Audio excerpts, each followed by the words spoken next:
What's going on, everybody? Hi. What's going on, everybody? Welcome to We Got Questions with Mike and Basic. yeah. No, I'm sorry, I was just messing with you. Today, we got a fun little episode. Yeah, this one gonna get real. Yeah. Yeah. So, I always let you kind of, bring us into that one. So, Tonight we're going to be talking about communication and vulnerability in relationships. I think that it's something that people probably don't talk about enough, which is funny because we're talking about communications, the fact that we don't talk about it enough and how it's a problem. Like it's something that you kind of skim over, you just assume that it's there. But I think lack of communication, lack of like being open and honest with your partner about all of the things that trouble you are kind of a lot of the main issues that exist in relationships. And mhm, unless we're able to like figure out how to effectively navigate that, it could just like it could be a trickle down effect, and it could be something mhm, that it could also be something that you might start off where you feel like you can communicate with somebody, and then somewhere in the midst of your relationship, that communication breaks for whatever reason. It could be a multitude of reasons, but it's also right, trying to figure out how to get back to that place where mhm, you're able to talk and be open and be honest if you right, can. And then right, there's also the question of, if we can't, what do we do now? Like what are our options? yeah.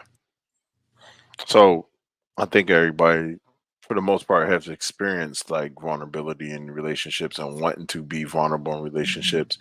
Um, I guess just to kick it off, who do you think struggles with that more? Do you think men struggle with it more, or do you think women struggle with that more? So here's the crazy part, because I thought about this before we actually like before today, like I was trying to think of that. I thought that the answer would normally be men. And Yeah. it probably is men, but I would say I struggle with it as a woman. Mm, And I okay. can and I think that's why I think that maybe there's room to consider that women might also struggle. It's like I think also what people might consider as women communicating, some might say, oh, it's just you nagging or whining about a situation as opposed to actually communicating. You know what I mean? Our Yeah. communication might be seen as like pestering or nagging. You know what I mean? As Right. opposed to us trying to communicate our emotions. But I struggle with even that. I think I've often been in a place where I'm so hesitant to speak up about the things that might bother me in a relationship. Right. By the time it becomes a big issue, it's already too late. Like I've Mm, been in that place before. yeah. Yeah. I've been like that too. Is like I think my previous relationship was too much vulnerability, too much Too communication around that. much.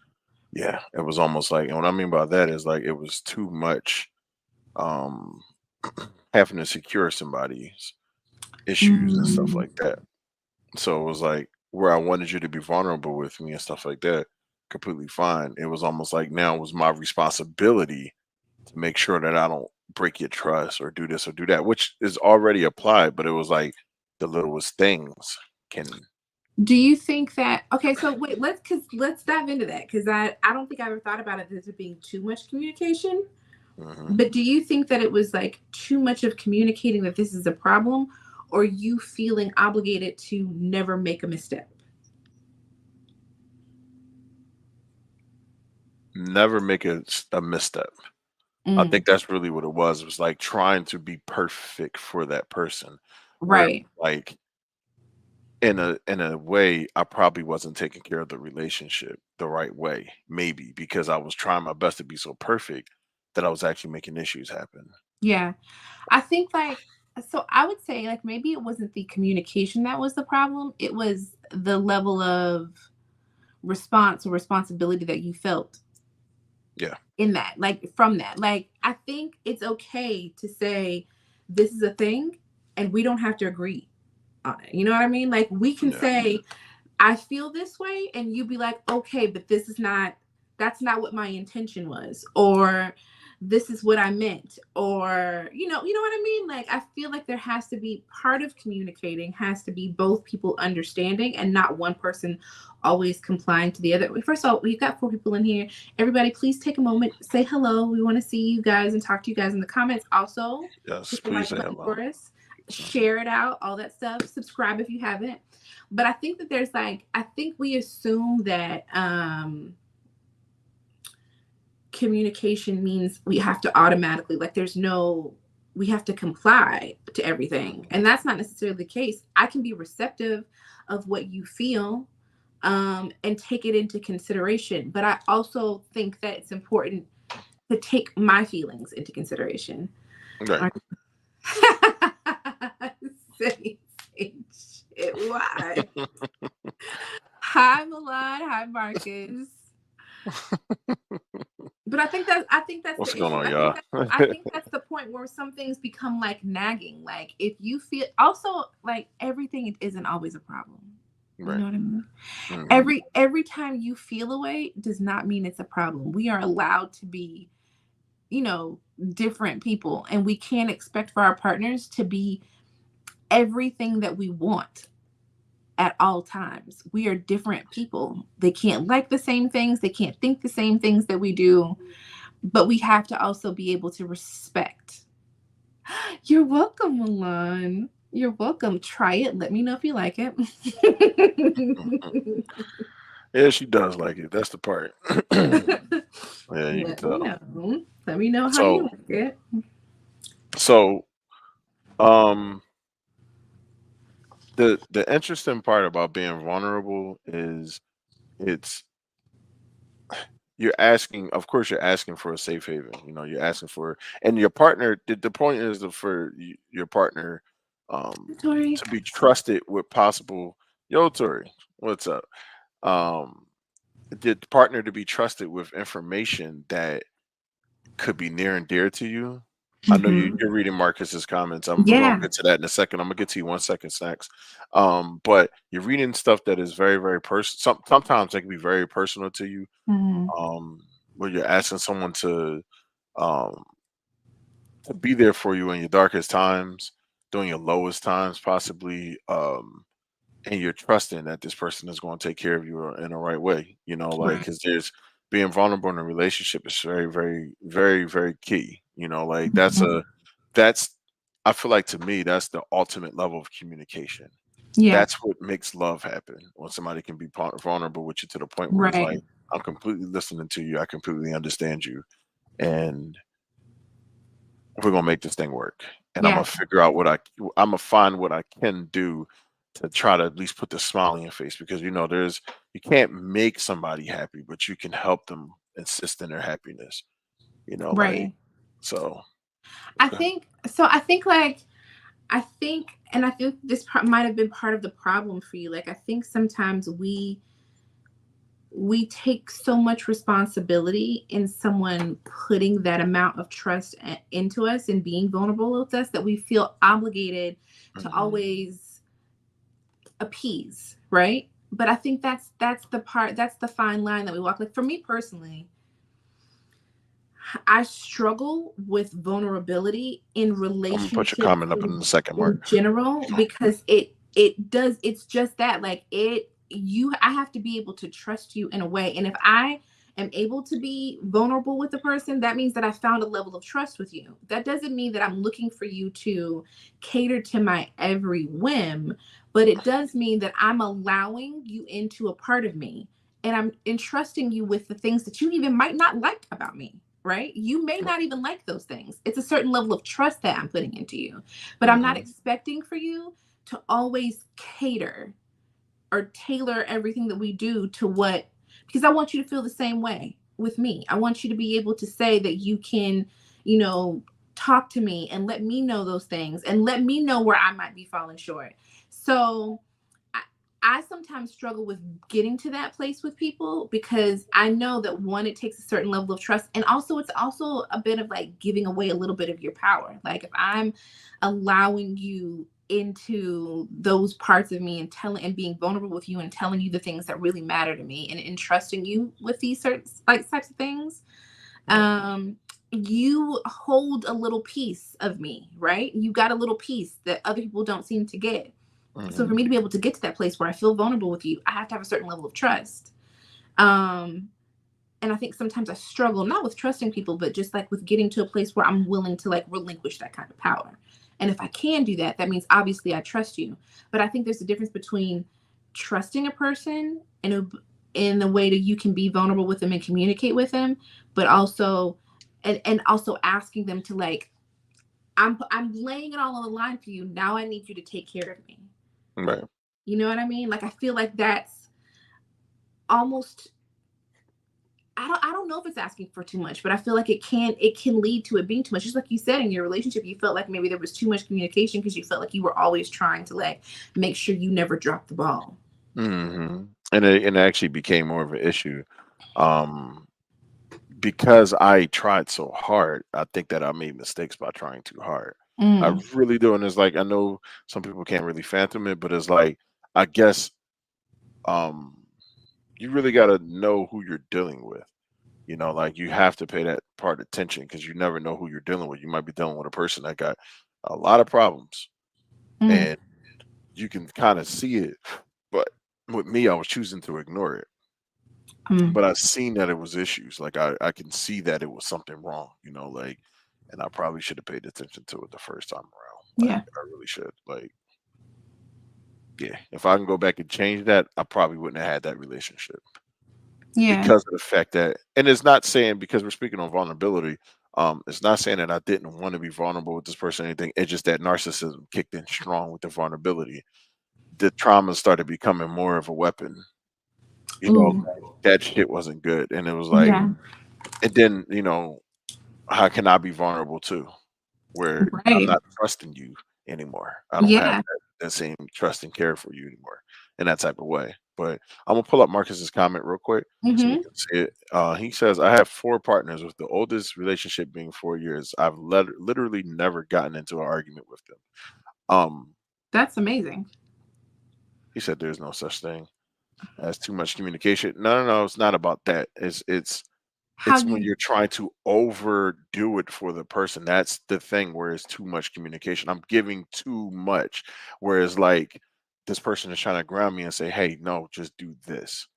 That's why Just I do was saying this." it's not about necessarily about the communication, it's about our response or the Mhm, sense of responsibility that we take on after that. You know what I mean? Or mhm, how we respond to a person communicating to us. Like mhm, a person telling us what a problem might be or what an issue might be or how they might feel does not mean we're obligated to automatically just say, okay, well then forget my feelings because your feelings are also important. That's why it has to be like a mhm. two-way street. So you have to Yeah. like figure out that balance of where do I fall? You know what I mean? Of Mhm. course, I'm going to take into consideration what you're saying, but Right. we need to it's two of us here. Like we're both doing this together. You Mhm, know what I mean? So I have to like, I'm gonna always consider what you're saying, but I also mhm, need you to consider me. And that's what we need. That's where the communication has to come in. Like I feel like maybe in that particular instance, you were just trying to make it better and like put a band-aid over it really quickly and make it better, as opposed to saying, okay, but mhm. this is what might be a problem for me. You know? Right, right. Because you think the words start being too much talking, starts being too much this, whereas now annoying somebody or doing this or doing that. So I'm over Right. communicating with that person because that person feels some type of way about what they're going to feel some type of way about. So Yeah. yeah, That's why I no, was I got saying to make sure like that we ain't run into the same problem because it's when we're five not people in getting here. comments. Oh yeah. Hold on, let me make sure because sometimes people be commenting and then all right, we're good. Okay. That's why I was saying like I just lost my thought. Oh, like we just have to be careful, like how I think that we have to be careful about how we take on the communication and not letting the fact that someone entrusts us with certain things to make us forget about our own needs. You know what I mean? Hmm. Because, excuse me, I'm sorry. guessing that's you, Lance. What's going on, good brother? Yeah, I'm here, brother. You get this. You one of the guys at the job I kind of trust a little bit, so I send it to you. I don't trust Oh, everybody, so well, people don't like, hello. Yeah, Lance, this is my co-host right here, right here, basic. Yeah, Nice to meet you. go But ahead. we have to just be careful about the fact that just because we're taking on the responsibility, because it's a lot of responsibility to take on someone's communication and their vulnerability, we also have to represent for ourselves. And I think that that's why um I think that that's where, like, What's going on? sometimes being vulnerable or a person Hmm. being vulnerable with you can be weaponized in a way. Yes, You know what yes. I mean? Like, Hmm. I feel like we have to just be very careful of that. And I think that's probably in some ways, how the lines of communication in a relationship might even be broken. Like, if you feel like I hear you, but I can't express my own feelings. Right, You know what I mean? right. I hear you, but there's no room for me here. Yeah. And we both have to be able to reciprocate that communication. I'll read what Tori wrote up. Tori said, yes, everyone's communication style is different. Very true. 100%. Everybody's communication style is different. I think what will work best with that is the effectiveness of the communication. Like if you're both having two different styles of communication, but y'all are coming to something, as long as y'all are Hmm. coming to something, that's what matters to me. If y'all Yeah. not coming to anything, then y'all just different people. Right. We have to Like be maybe aware. you have to retool how y'all communicate with each other Yeah. because y'all so different. Yeah. Marcus says, why do you think people feel the need to take on so much of the other person in a relationship? I think initially it's like sheer, like, just emotion. Like, I Mhm. love this person. So of course I want to take That's care of exactly it. what I was thinking about. I love Mhm. you. And so I want to take care of you, and I want to make sure that your emotions and needs are met. And I think sometimes in that moment we can be blind to the fact that we might be putting our own feelings on the back burner because we're wanting to care for this other person so much Sorry, I'm turning the that game on. we're wanting to care for this other person so much that we almost be like, well, okay, I care about them a lot and I want to show them that I care. So I'm gonna put my Sorry. stuff back here. I'm gonna keep my stuff on the back burner for a moment and let them So know. Okay. But I think also the problem in that is that unless we're not careful, because I don't think there's any problem with, like, wanting to take care of the person that you're with, but I think the problem with that is if you're not careful, you're always putting your own personal feelings on the back burner. That's true. Meeting their needs. I I agree. I agree. Meeting their, but I think sometimes it can get lost in translation. Like, I think we might not mean for that to be how we're doing it, but it can become a pattern. Like, I want to show you that I love you, and I'm gonna do it in any way possible, right? But you don't realize that what you're doing is actually creating an unhealthy pattern in the relationship, where you're always carrying them, always taking care of them, and never really acknowledging what your thing is. I feel like maybe, I mean, I'm sure that can exist with both men and women. Like, I hate to ask the question, like, who do you think does that more? Like, who do you think takes on the emotions of their partner more? Because I'm sure men will say men do, and I'm sure women will say we do. You know what I mean? But I feel like it's one of those things where, I mean, it's a two-way street. It can happen for both of us. I don't think there's any. It's probably skewed to any one gender over the other. well, what you're saying, like it's just a fun way of looking at it. Like there's a way where we can just think, Hmm. okay, who do we think do this more? The first question I usually ask when that happens, how would I do it? Yeah. Like would I feel something for that? Would I do this? Like, Hmm. and then I ask the question, well, do you feel like, you know, someone else would do this? Yeah. I usually start with me, then I'll say, does other men do this? And then I ask the question of, well, do women do this? Right. Like, yeah. So I'll just say, and Tori, I want to definitely want to get to what you said. I'll just say this, that I think that if we think about it, like maybe piece it out, men will probably say that women are very emotional creatures. And so they're always trying to cater to that emotion, right? That's what men will say women are very emotional and they're always trying to cater to that emotion and just to make them happy. And so I think that's why probably people would mostly say men do it more so than women. And maybe that's a thing. And maybe that's a reason why in some relationships, men don't feel like they can communicate what their own feelings are if they're always trying to cater to what their partner wants, right? Right. But I have been guilty of putting other people's needs before my own, not only in my personal life, not only in romantic relationships, but a lot of times in friendships as well. Like just I struggle with, and I know this is a problem of my own. I struggle with sometimes I will consider other people before I consider myself. Mm-hmm. And I have had, and I've made myself very aware of this because over the years, I've noticed that it's been a pattern. And I think it's also aided to some of my relationships not necessarily working in the early stages because I was so concerned with how you felt and not putting myself first, that then there became a pattern of I was never my what my needs were never an issue. Like they were never something that was acknowledged, right? So then now I feel resentment towards you. And it's my own problem because I never asked for you to consider my feelings. I was always putting you first. But now I resent you. You know what I mean? Yeah. So you took on that. Now you got hate. Like, Yeah. oh, Because you don't I helped you set this precedence where your feelings and emotions mattered more than mine. I helped you by always putting you first and never even voicing mine. I have to take some responsibility in that, right? It's not all your fault if I never said anything or said that I needed something different. Hey, Joy, if I never said I needed anything any different, then how would you know that I needed anything any different? yeah. And then because it became a pattern that we created in our relationship, at some point I just started to have like resentment. I'm gonna tell you a story about that, but let's get to these comments real quick. People definitely take too much on in relationships. Some people feel like because I'm in a relationship, that gives permission to dump everything off on them, and Mm. that's unhealthy. Exactly. I think that. Oof. All right. So with that, because we gotta get to the other comments too, with Marcus and stuff. With that, dumping stuff onto people is a big ass thing that happens because you feel like I'm with you. Mm-hmm. You need to take on everything because a lot of people have those mentalities of being taken care of. Oh, Yeah. I want somebody to take care of me.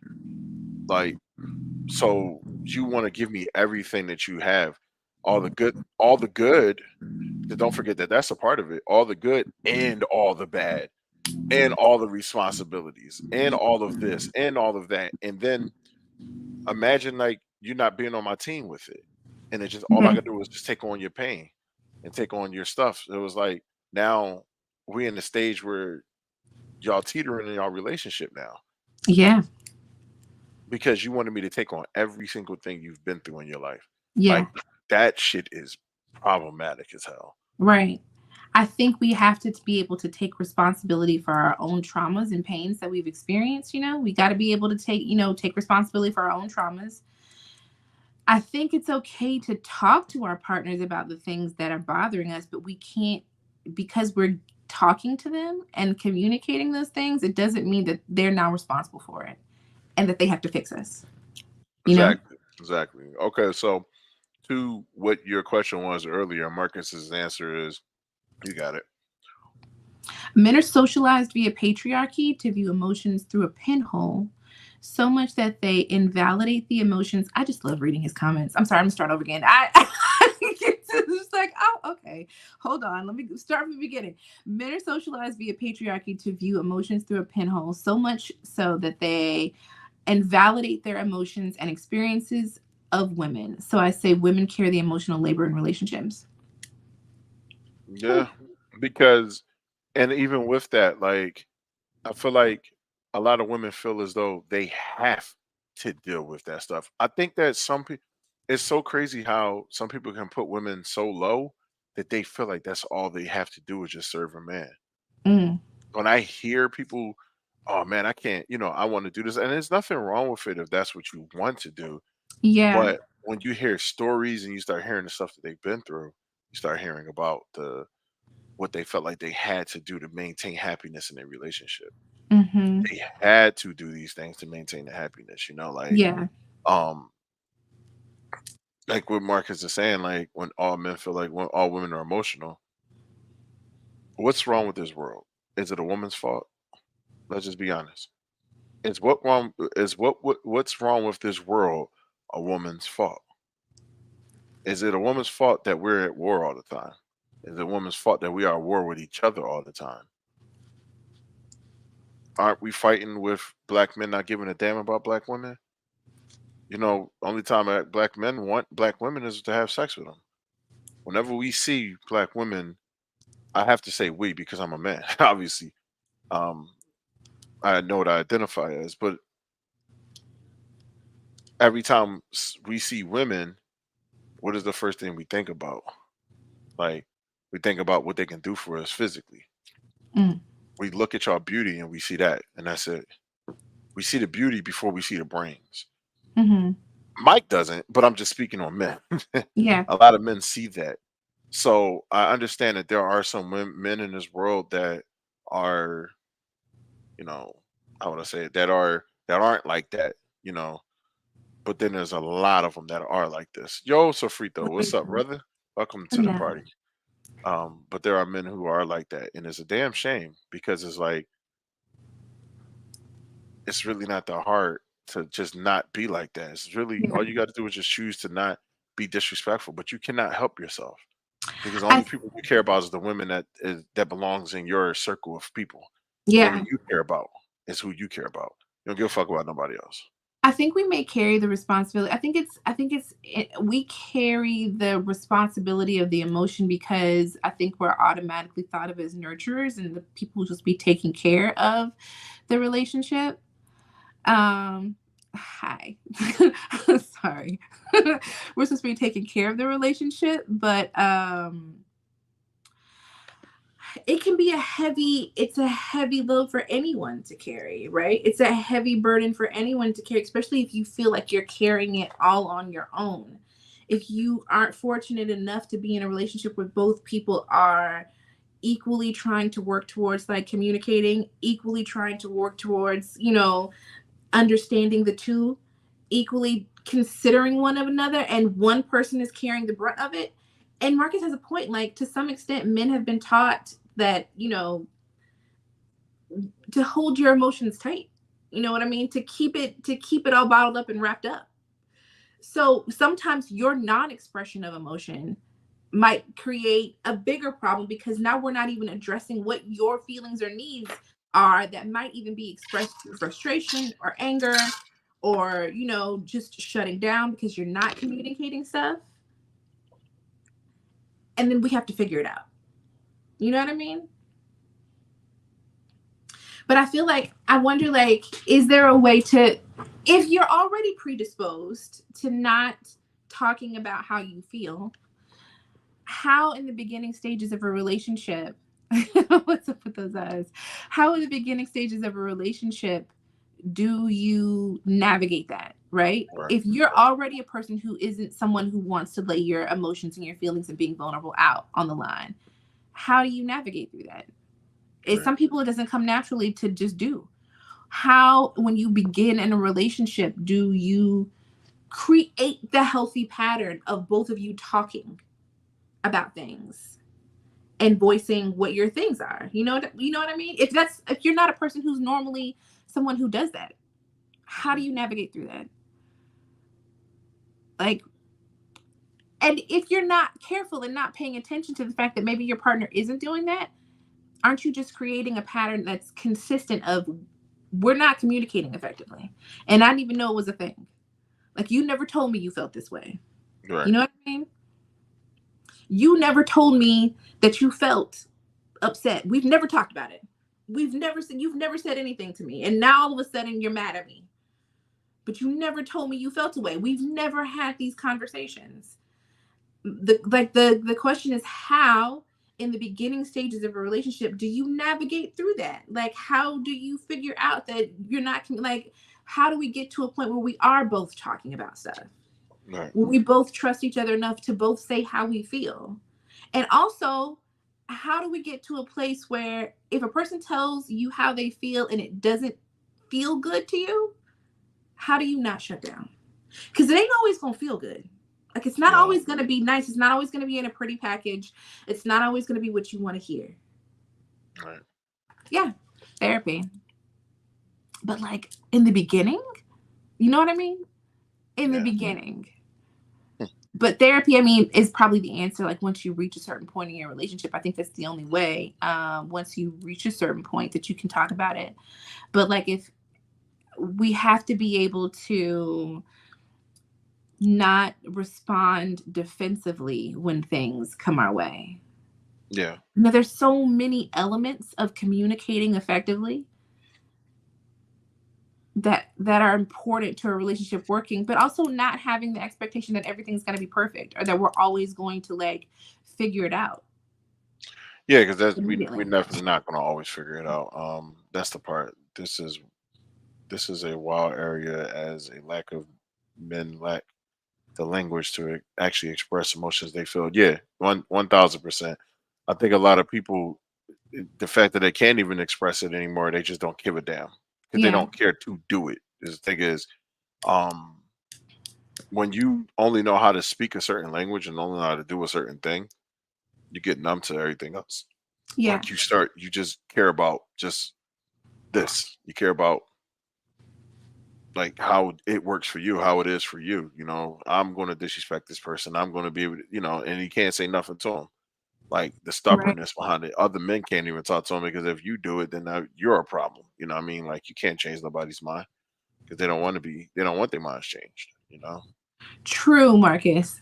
Without that language, oops, sorry, I just knocked it off. We did it at the same Mhm. time. Without that Mm. language, complex emotions are reduced and minimized. So true. Mhm. To me, I love when my partner can communicate to me how they feel, Mhm. even if it isn't even if it isn't something that's like favorable to me. I want to know how you feel.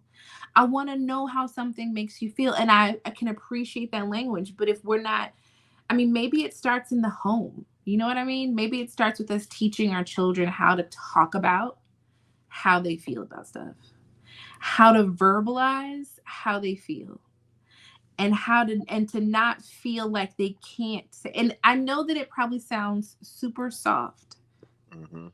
but the eyes, but it's so important to be able to express, and for men to be able to express when something doesn't make them feel right. You know what I mean? Right. Or or either when something makes them feel right or when something like makes them feel great. Like, to be able to express it and Right. to like just be able to say it is huge, and a lot of people can't for whatever reasons. Oh, it definitely is tricky. It definitely is tricky. I want to pull Marcus' comment up real quick, but I want to say Okay. this. Let's look at what you're saying, right? A lot of the um a lot of the issues start young. When you Mm-hmm. have fathers or men of a certain generation that taught you not to cry, that Mm-hmm. taught you not to care about this particular thing, or Mm-hmm. you have some people that will train their kids how to treat women a certain way. Mm. So it was always, you always kind of taught to, some people like don't let women talk, don't let women have anything to say, and if they have too much to say, oh, you're an emotional creature, oh, you're this or you're that.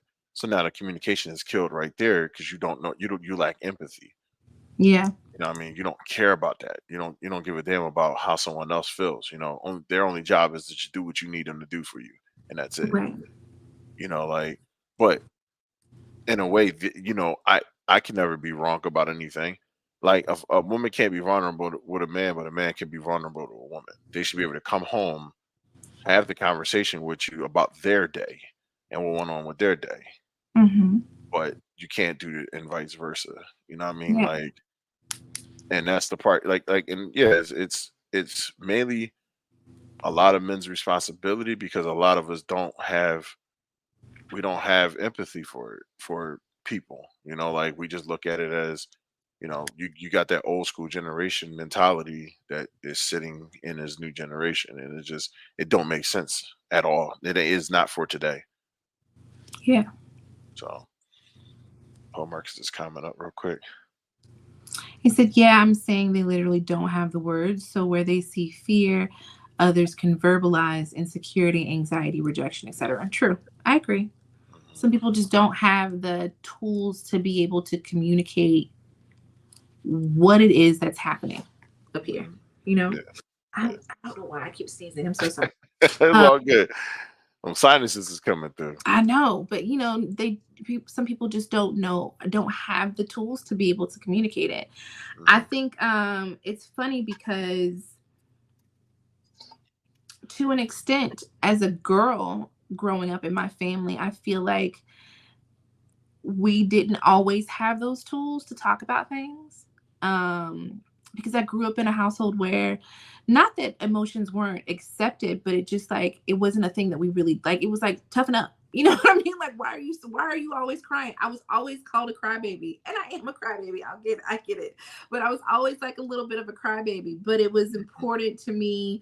I think because of that, I started to bottle things up. Right. So I started to like not to talk about things and not say things and not address them. And then it all manifested through anxiety and fear, and then also like overcompensating by taking care of other people's emotions before my own, like just like snuffing out my own stuff, like pushing my own things down to prioritize everything else, because I didn't know how to handle or deal with my own emotions. I didn't really know how to. I felt like verbalizing what I needed was a burden to someone else. It led to some very unhealthy, like things that happened in my life, like things that just weren't good. But it was because I was so busy trying to keep a tight lid on the things that made me scared, or that made me, feel like I couldn't do certain things, or that was stifling me and holding me down, because I was so busy trying to keep those things under wraps. I was always putting other people's stuff like in front of mine, always, to the point where it really affected the way I chose to raise my child. I didn't want her to have those same issues. I knew the things that I had to come to a place where I knew the things that were burdening me. I felt like my emotions were like numb. Some of the hardest stuff that I went through was because of the fact that I couldn't express how I felt. I felt like there was no room or space for it. And it became an unhealthy pattern in my life. Like there was no room or space for me to say, this is how I feel, or I'm scared, or I need this, or can someone help me? To ask for help. We didn't do asking for help. To say I need this, to say I can't do this, to say I'm struggling and can someone help me? That was not what was done, right? So there came a point in my life where all of that stuff hit me like a ton of bricks. And it was tough. Like I went through a really rough patch of me not knowing what I needed to do and how to even communicate the things that was hurting me. I went from being an extremely emotional child to a teenager and young adult who bottled up every single thing that she felt. If I told y'all a story, which I won't tell because it'll probably lead to me crying, but one of the toughest things that I ever dealt with in my life had a lot to do with me saying, I'm about to cry right now. This is why we're not going to talk about it. It had a lot to do with me saying to myself, it's okay. Go ahead. Nobody else can handle this or deal with this. So what you'll do is you'll just keep pushing. You'll keep working. You'll keep going to school. You'll keep doing all the stuff that you need to do. And you won't talk about it. Other people need you. They need you to fix things for them. And so that's just what I did. And it was the hardest time in my life. And I didn't have anybody. I had to come to grips with the fact that was a lot of my own responsibility, but also the fact that I wasn't taught certain things and I didn't know how to do it. And because I had gotten so used to the pattern of just like holding in everything that I felt, that I honestly felt that there was no space for me to have feelings. So when with my daughter, I just wanted a totally different trajectory for her and how she communicated. And I never wanted her to feel like her emotions or her feelings were invalidated. You know, I've taught her how to not sit in her emotions, but she's allowed to feel them, but it's also how we pick up and we move on. But I also need her to communicate things to me. You know what I mean? Like, I never wanted her to feel like she couldn't tell me how she felt. I never Mhm. wanted her to feel like her feelings and her emotions weren't important. I never, even if my response to her was going to be something that she didn't like it was okay for her to sit in that emotion and feel it, but not to stifle it, because that was the thing that led to anxiety, depression, me feeling like I didn't know how to operate, me putting other people in front of me at all times and never having a space for myself.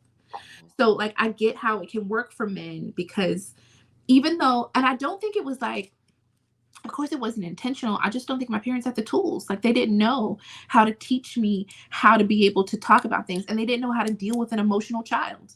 You know, they didn't know how to deal with somebody, with a kid who had a lot of emotions or had a lot of things to say or felt like a lot of stuff. And even if my sisters did, like, it just wasn't something that we talked about. It wasn't something that we even like. We never talked about our emotions. You know, we never talked about how things made us feel. So for me, this little crybaby who always wants to talk about, and I can't say crybaby because I feel like that's part of the problem, but that's how I felt. I felt like I was a crybaby for talking about how things made me feel. And it just stopped me from feeling, from processing any emotion. Yeah. And then it just led to unhealthy patterns in my life and in relationships where I was always putting people in front of me. Mm. Sorry, I didn't mean to, Oh, I didn't no, mean no, no, to. no.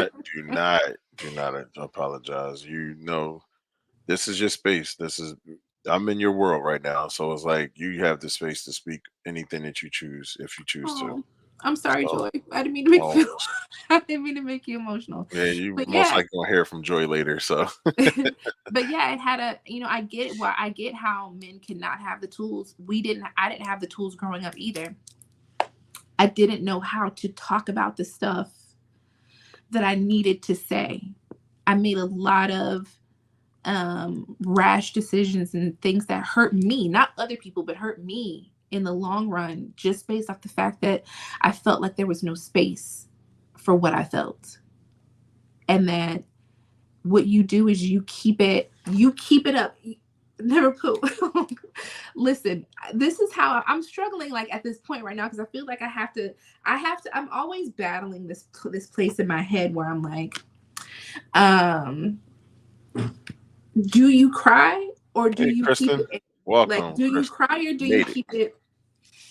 keep it, in? Like, can you get it together or do you bottle it up? A lot my friends will often tell you that I never tell them like when something's bothering me or when I'm hurt. Like, sometimes I'll do this thing where I'll start talking about it and I'll be like, give me a second, and I'll suck it all back up and kind of try to reel it back in.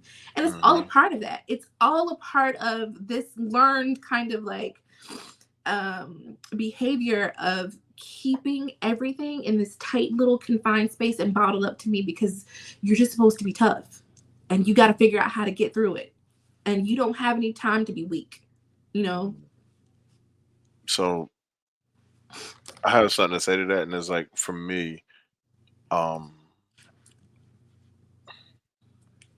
do like I said, do what's necessary for you. Do with the things that is supposed to work for you, and how it can make you. Um, Rachel, what's going on? How it can help you. But I always say to people, don't become a bomb. Mm, Do not become a bomb. And a bomb is when you take so much in and you explode at the wrong time. yeah.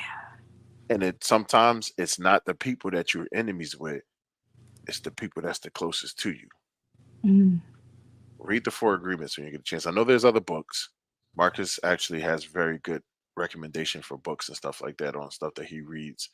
But I know that was one of the things for me that was very key, mm-hmm. was not taking so much in to learn how to let things out little by little. It's almost like it's almost like training your body how to become something different, like you're training your mind how to do something different because you're not weak.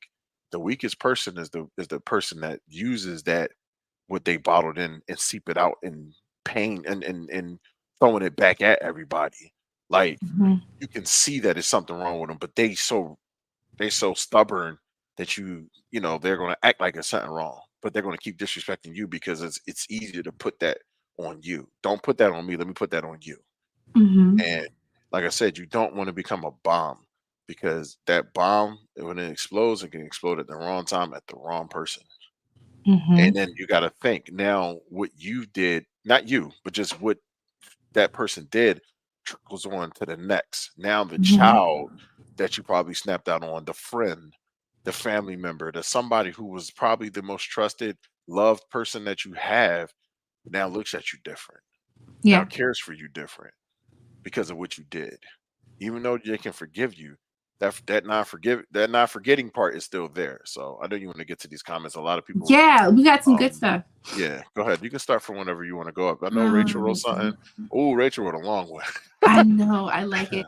She said, feeling is a sign you are alive. It's a sign of humanness. There's a beauty in embracing the struggle and breaking free from it. It's okay to break down. Sometimes that's where the breakthrough is. And then she followed up with be unapologetically human. Listen, I'm learning. I I'm a crier, okay? But I think it's because I've spent years trying not to cry. And even now, like sometimes when I do cry about things, I feel like I'm always apologizing for it. Always apologizing for tears, right? Um, it's hard.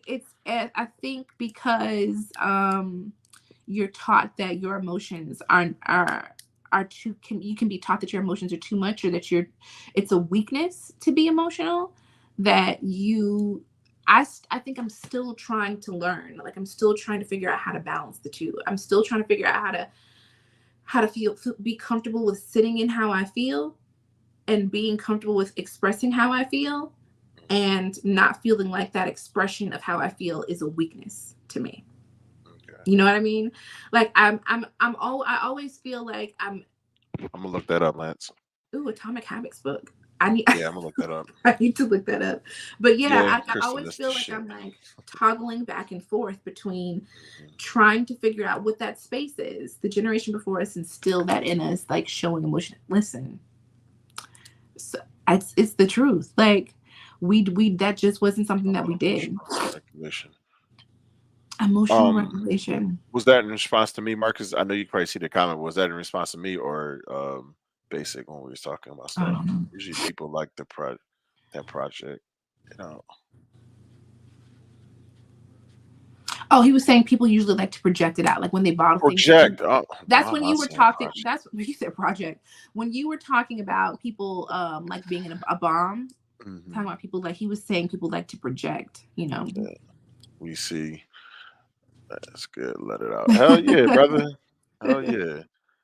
It's a trauma response adapting to the judgment of those who too struggle with being vulnerable.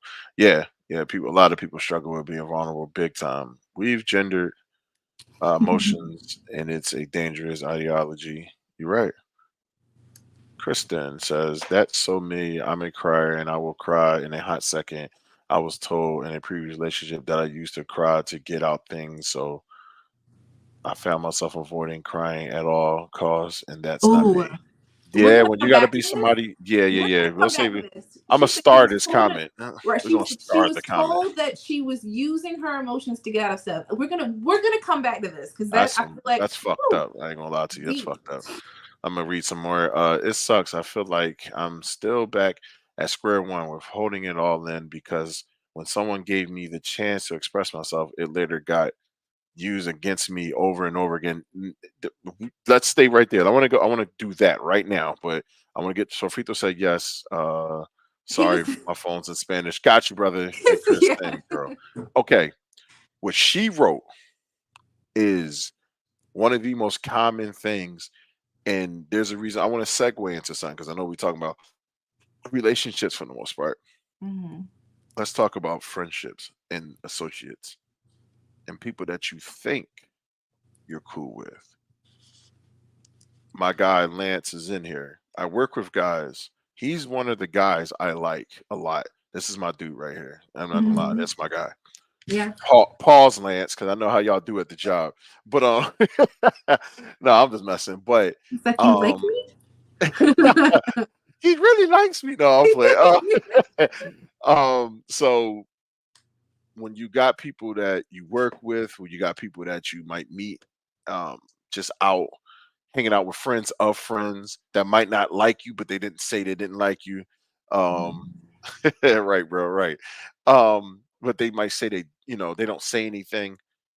Once they get that little bit of information, they spread that shit like wildfire.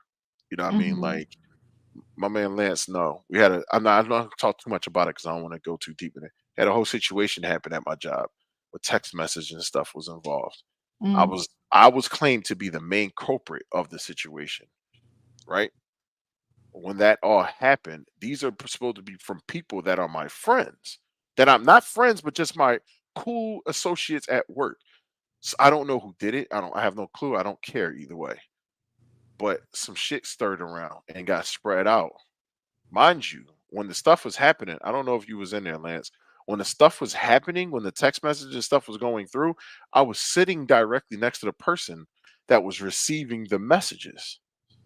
And they were showing me the messages as they were coming in. It was two people. Can't mention names, but it was two people I was sitting directly next to. Somebody said it was me. While I was sitting there, so I said, "Oh, I must got sonic fingers or something that I can do that fast right in front of them. They can't. They can see it. Mhm. They can't see me doing it, and I'm looking at the messages all at the same time.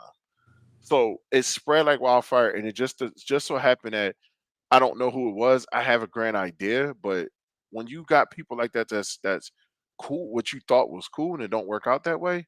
It just let me know, like she just said, when you become vulnerable with people, when you talk with people, when you get to know people, and even though Mike's a 6'7", 280 something pound guy, you see the softness of me because I'm cool and I'm chill and I'm reserved. I don't walk around beefing at everybody and doing that stuff, but you utilize that and you did it virtually. You did it in a way where if I found out personally, chances are we would have had a whole situation and probably you probably wouldn't want that from me personally. Mm. But you did what you did. And that's cool, it's over and done with. But Lance was one of the first people I know that when I said, "Yo, Lance, come hang out, go do this," I would never forget what that man said. I don't associate with coworkers outside the job. He said that, the guy that's in here Mhm. now. And it's not that, and I say I consider him a friend because he thinks the right way to me. He thinks in a Mm. way of if I do this, y'all are gonna this is how people can come back after me. Right. People come after me a certain way. They try things, they do little sneaky things, and nobody steps up and say anything. Mm. But it's all men. So when we're talking about emotions and vulnerability and all this other stuff, and when I listen, and he will be able to tell me this now. I hear so many guys at my job say women are the most emotional thing, where all I see is men in here. Mm. That's all I see. All I Yeah. see is emotions. That's Mhm. all I see. Yeah. So how can I sit back and say that's 100% true where all I get is emotions from all of y'all? The Yeah. gossiping, the texting, they're doing everything that you claim all women do these things. You're Yeah. doing it. Right. It's crazy. That's what I was talking about, like weaponizing a person's vulnerability. When she said that in a relationship that someone told her that she uses her tears to get her out of stuff, there to me there is listen, I that is probably one of the I'm gonna most send you an invite, Mark. crippling things that a person can do to another person in a relationship. If a person feels vulnerable enough to be, if they are entrusting you with, I'm going to be emotional and vulnerable around you, and you slap it down with like, you're just trying to, like, I mean, it's just, to me, it's the scariest thing. I've had a person, I was in a relationship once. I had a person that Some big ass facts, Mark. I mean, trusted them, right? Yeah. And trusted them a lot to talk about the things that, were difficult for me to talk about. Um, Oh, true. Trusted them to talk about things that were difficult for me to talk about. Like I felt like open and vulnerable to them. And I remember it wasn't even we were talking about something serious, but I want to say something about that, Lance. I Go ahead. remember them insulting um the way I express myself. Like almost using it as a joke. And it changed the way I communicated with them from that point on. It made me start to swallow everything that I like. I was second guessing everything that I wanted to say. Anytime something hurt me, I wouldn't say it. Anytime something else was bothering me, like outside, I just was like always tasting my words to be like, am I being too emotional? Like, am I too much? Will they think that this is like it? And because of that, I couldn't even like have conversations that might have been beneficial to them with them because I always felt like what I said would be judged. Right. And I couldn't be, it completely ruined the vulnerability and the trust that we built all by you ridiculing me expressing my emotions. So now we don't have that anymore. Like we don't have that anymore. I can't, if you, when that moment you shut me down was the moment you broke like that line of trust that we had worked to build me.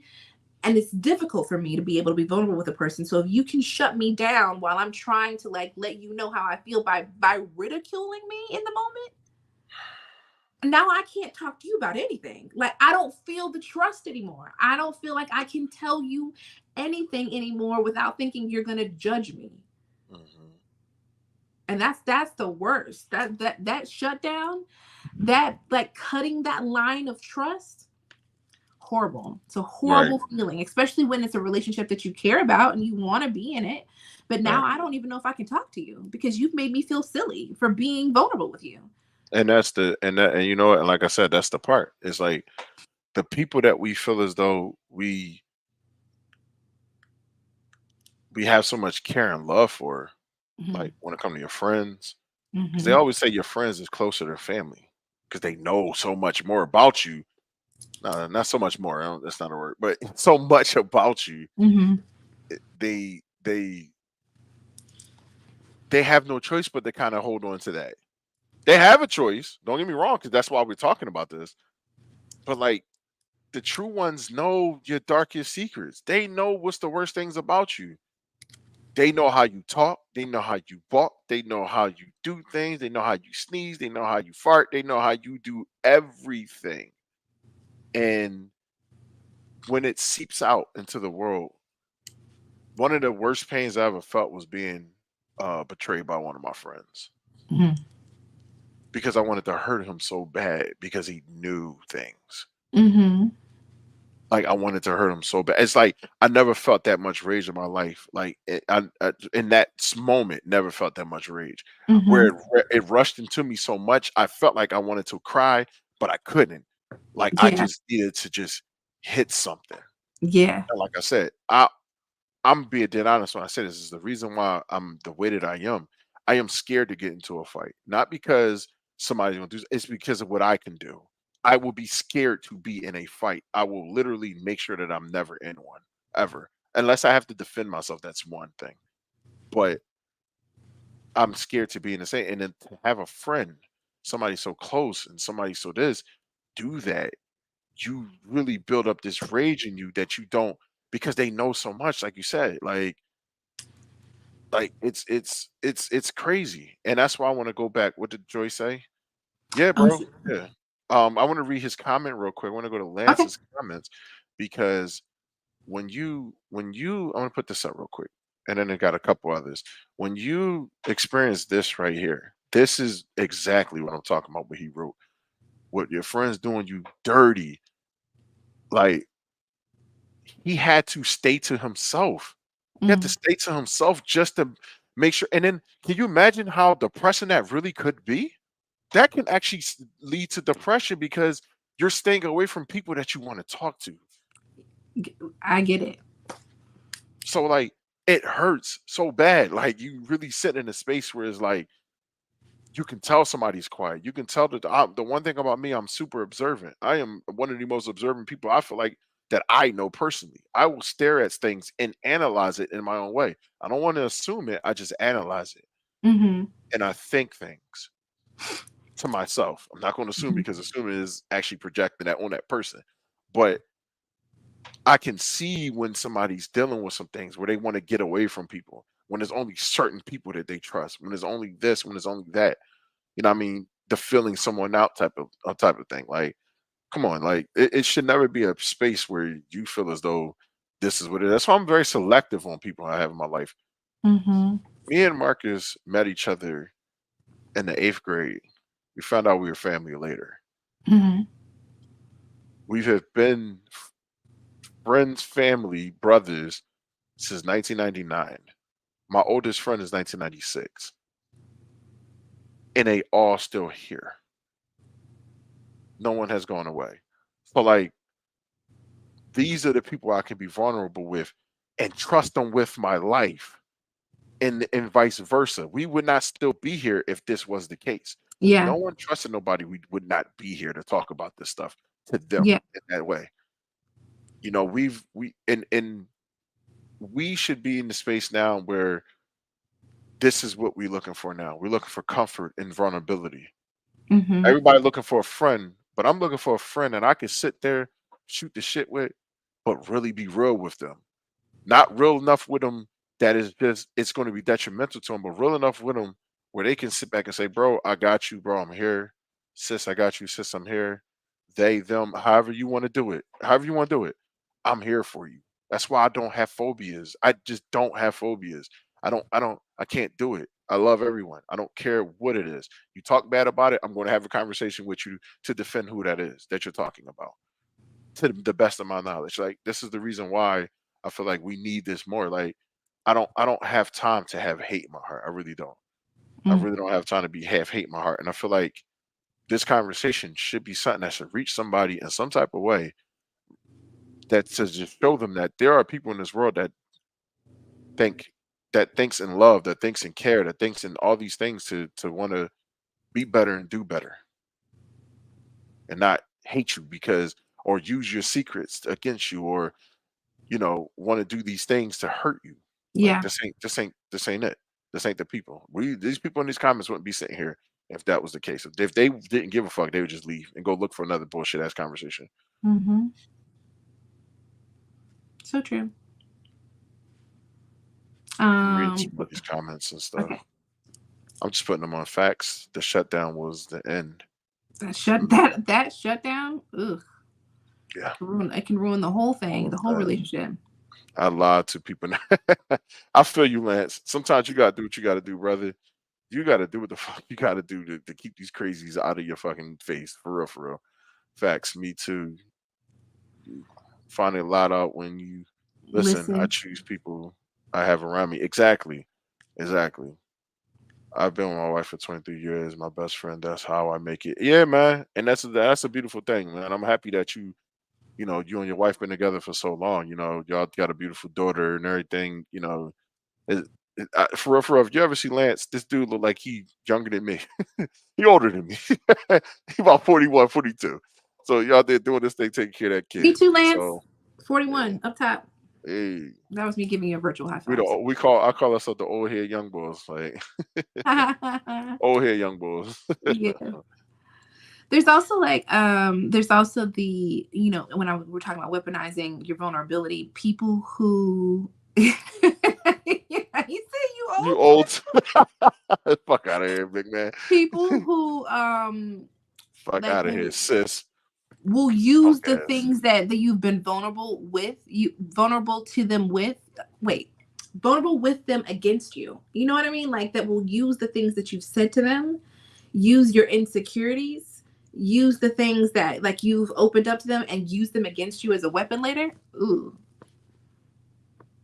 throwing things back up in your face as Yeah. a like in a way of trying to like obtain power. You know what I mean? Some sort of Mhm, stronghold over you. So they take the things that you have been vulnerable with them about, that you have mhm. opened to them about, and use them to that. Like, if they know that something triggers you in a way, and now they're using it to manipulate you in some way, that's like one of the most ultimate levels of like betrayal within any kind of relationship, whether it be like friendship or romantic. Right. If I told you that this is something that bothers me or hurts me, And because you're mad at me in the moment, you use that against me, or because you want to get your way for whatever, you pander to that thing to make the situation fall in your favor. Mhm. What a way, like that's such a way to like to break that trust. You know what I mean? To take Yeah. advantage of that trust that you have with a person. If you Right. can, if I can use something that you told me, that you confided in me, that you maybe have never told anybody else, and on a whim, when I get upset, I use that against you. First of all, it shouldn't be that fast. If you can use something like that against me that fast, you was waiting for that one. Yeah. You were waiting for that one. I have a thing for taking people at face value and trusting that. A lot of people telling themselves early when you get to know them. Yeah, you don't. Yeah, that's actually that. I actually do the same thing. I will take you for who you are. Like a lot of people will be like, "Oh no, they this. Did he say he was anything different? No. So I'm going to treat him who he is. Until he Mhm. shows me something different. You gotta show me something different because you know what it is. I'm so secure in me, and I'm so happy for me that have no time right now to judge you. Yeah. I want to know who you are. I want to be happy that you are existed in my space just the same way I'm existing in yours. Hmm. Until you show me different. And then you show me different and I'm like, oh, okay. And now I know how to move with you. Listen, Know how to move with you. Recently experienced that with a longtime friend. Definitely a non-opener. Yeah. I don't Well, even. I can't even. Yeah. like ever It's go one on of a those first things date. where you're like, I thought that this person was my friend. Like you're supposed to be my Right back, friend. right back. Keep going. Oh, like like you're supposed to be my friend, and now to see this side, because then you have to go through the process of realizing that the person that you thought was your friend is not your friend, and mourning the loss of that, right? Mourning the loss of the trust that you thought that you built up with a person, because you've shared things with them and experiences and been vulnerable with them, and now you see that they will use like your stuff against you. It's like it's a hard thing to process, because you don't want, it's like there's a part of you that doesn't want to like see them in a light, and in that light, but it's very like it's a you got to mourn that process, like you got to like really, I can't even just to process it all, that your friend is not your friend, like the person that you thought was your friend is not your friend, because they would take something that could be so deep that you shared because of that bond and that friendship and use it against you. Yeah. Scary. That's scary as shit. Super scary. So I have something I want to read. Um, just read what's vulnerability overall. Mm. Vulnerability, it means feeling comfortable enough to turn towards your loved ones in your lowest moments rather than trying to isolate yourself and turn away from their support. That is the part of being vulnerable. That's what we would wish for to Mm-hmm. happen. That's what we wish for. That's the just the surface level of vulnerability Mm-hmm. of, hey, I want to do this thing with you. Yeah. Like, and the sad part about it is, no, no, no. Let me reverse this. You know what? I wanted to say this because you had mentioned it earlier. The fun part about us is that we're not going to do the shit that happened to us to our Yeah. kids. Yeah. Because me and my daughter's conversations, I'm not gonna lie, there's times where of course I gotta chill her out, Yeah. but I love our conversations. I'll be sitting Right. next to her and her broing me half to death. And I know some people like this. Oh, you ain't gonna talk to. Listen, that's what y'all do with y'all's. Gabby knows how to respect me a certain way. When she mocked me a couple of times, and I had to get on her about that. Like she stopped doing that, like the repeating what you say type of thing.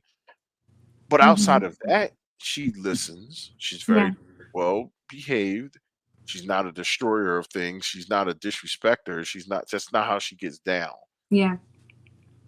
I love my conversations with her, and I love the fact. Mm-hmm. And I'll sit here and I'll see her looking like she's struggling with something, like she wants to say something or she looks sad, and I'm like, Gabby, at any time. Yeah. Sorry, old head shit kicked in. anytime you want to talk to me, go ahead and talk. Right. Like I'm here whenever you're ready. Like I'm your dad. I'm not trying to be your enemy at all. I want to be the person that could possibly give you advice because potentially what you about to tell me is something I possibly went through Yeah. and I can help. Listen, you're right. It is one of my kid is one of she. I mean, my relationship with my daughter is amazing, and I would say I say she knows that I'm her mom, but I also enjoy and have loved watching the friendship and the bond and the trust that we built, because I didn't want to have the same patterns happen with me that happened with her. And me and Safrita were just talking about this, like just in the way that I chose to raise her. It was so important to have her trust me and to know that she could tell me things that even though she thought it might not be what I wanted to hear, Right. that she could feel like she could trust me enough to bring her heaviest stuff to me. You know what I mean? I wanted her to feel like there was someone when she needed someone to go to, and that I was never going to uphold her to this like unrealistic standard or make her feel like she couldn't be weak, or she couldn't, have weak moments, not be weak, but have a weak moment, or have a moment where she might fail or might falter, or that something might not be perfect and she couldn't express it to me. Hmm. The reason why our relationship is so good, where she can talk to me and tell me anything, and why we're so good, is because she trusts me. The first time I ever experienced it was in 6th grade, when she came to me with something pretty heavy and she told me, and I was like, I remember feeling this immense amount of relief that she didn't go to someone else. You know what I Mm, mean? That okay. she came to me, Right. because it meant that I had done something right. I would have never came to my mom and talked about anything that felt like it might be weird, or she might, or it wasn't like the right thing to do. I would have never gone to my mom and told her anything. You know what I mean? I Right. just wouldn't, because I'd have been too worried about being in trouble, or her not, accepting me or loving me or whatever. Hmm. For her to come to me, it just made me feel like I had done something right. You know what I mean? That she felt like she could come to me and say something that was deep and important to her, and that she didn't think, I can't tell her this because she won't love me the same way. Right. I'm gonna try to send this to Marcus to see if he want to come through and speak his mind real quick. That's Well, kind you're of like gonna listen to he's this, like our co-host without being a co-host at right? all. Let's see. Trash ass. She said, everyone can't go on the journey. You got to shed people like you shed old layers. Listen, It's not when a I tell loss. That's the you, key.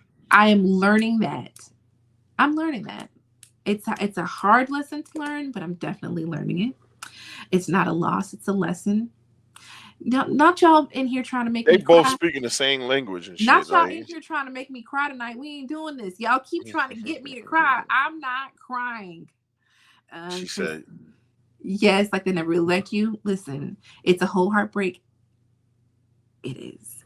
I think also in that, I will say this, like we also have to accept like that we might play a part in it too. Like I'm all about taking accountability for what our parts might be in an unhealthy relationship, and what we may not have known or may not have realized that we were doing or inadvertently done. We have to take some responsibility in what part we might have played to allow a person to have this kind of power over us, or to allow a person to feel like they could be able to treat us this way. You know what I mean? yeah. Or like maybe, you know what I mean? Like we have to be accountable Mm-hmm. for that. Right. Sometimes being vulnerable exposes that you may have to travel alone during your healing journey. You need to know who you can and can't trust along the way. So true. That's so funny. I just had to tell Autumn to stop repeating me. But yes, I love this age. We talk about everything, and I keep an open space for her to be real with me. How old is your daughter, if I might ask? It's okay to shed a tear. Listen, What's up, Steph? we were just Slide talking in, huh? about, I struggle with my tears, y'all. Sometimes I want to cry all the time, and sometimes I'm like, not today. You're not gonna catch me crying. I'm not gonna do it. I feel like if I'm easy, when I'm comfortable with crying to someone, it probably says a lot about how I trust you. You know what I mean? If I 13 and 2 weeks. Oh, I just saw the link. No. I can't. I Sure. can't. If I feel This comfortable enough boy. to just let it out and cry to you, I got an immense amount of trust. Like I feel like I obviously I feel super comfortable with you. If I can cry Mhm. and not say, hold on, let me button this up real quick. If I don't give you that, hold on, let me get it together. That means like I feel like super comfortable. Y'all know what else that mean? What does it mean? You about to get the draws done. No, I'm playing. Go ahead. I can't. Why? Why would you go there? It was 13 just an years. observation, you know. My daughter will be 19 in November.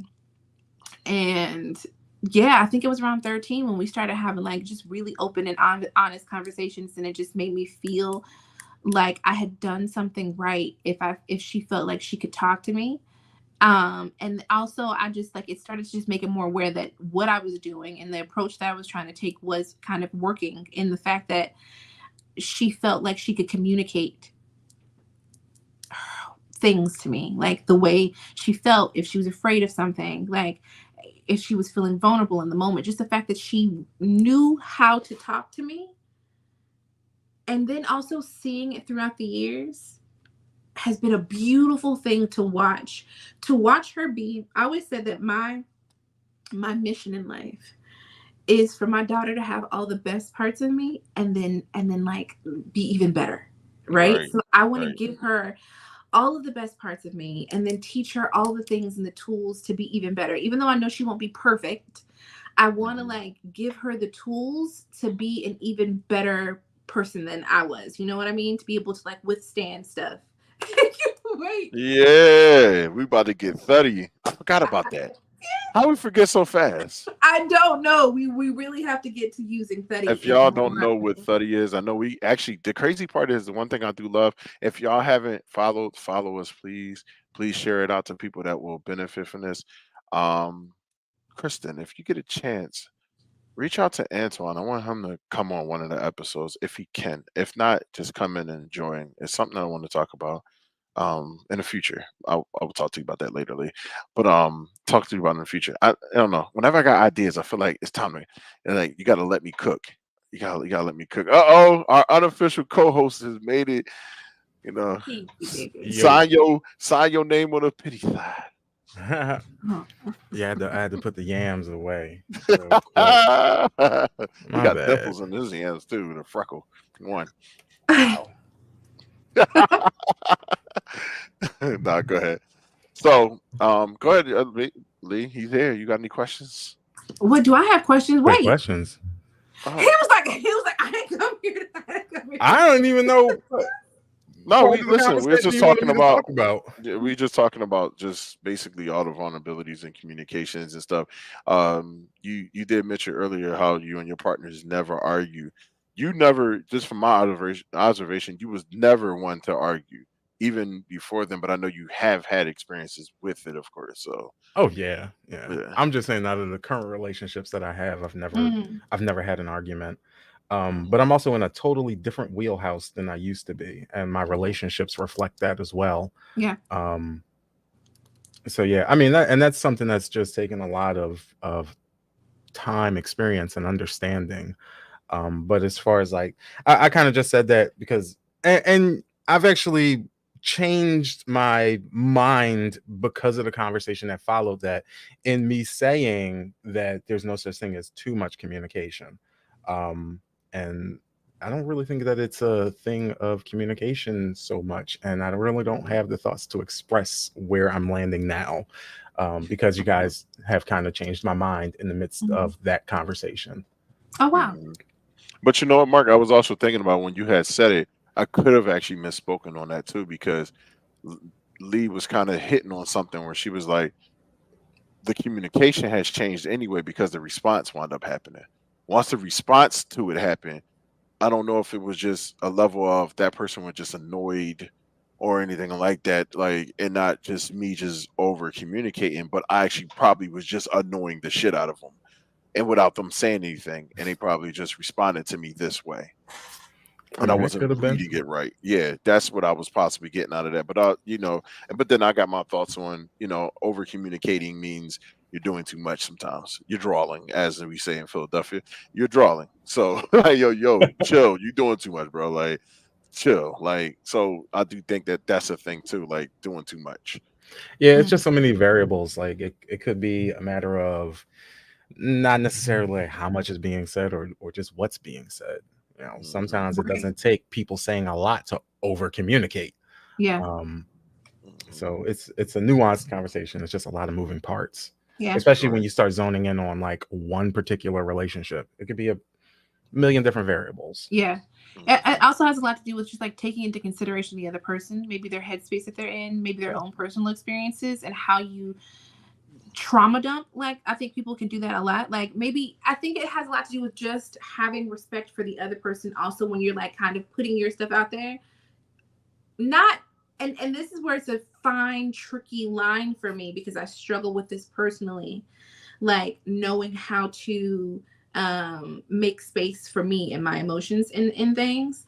But like, I feel like we should also like consider or think about where the other person is coming from. You know what I mean? Yeah.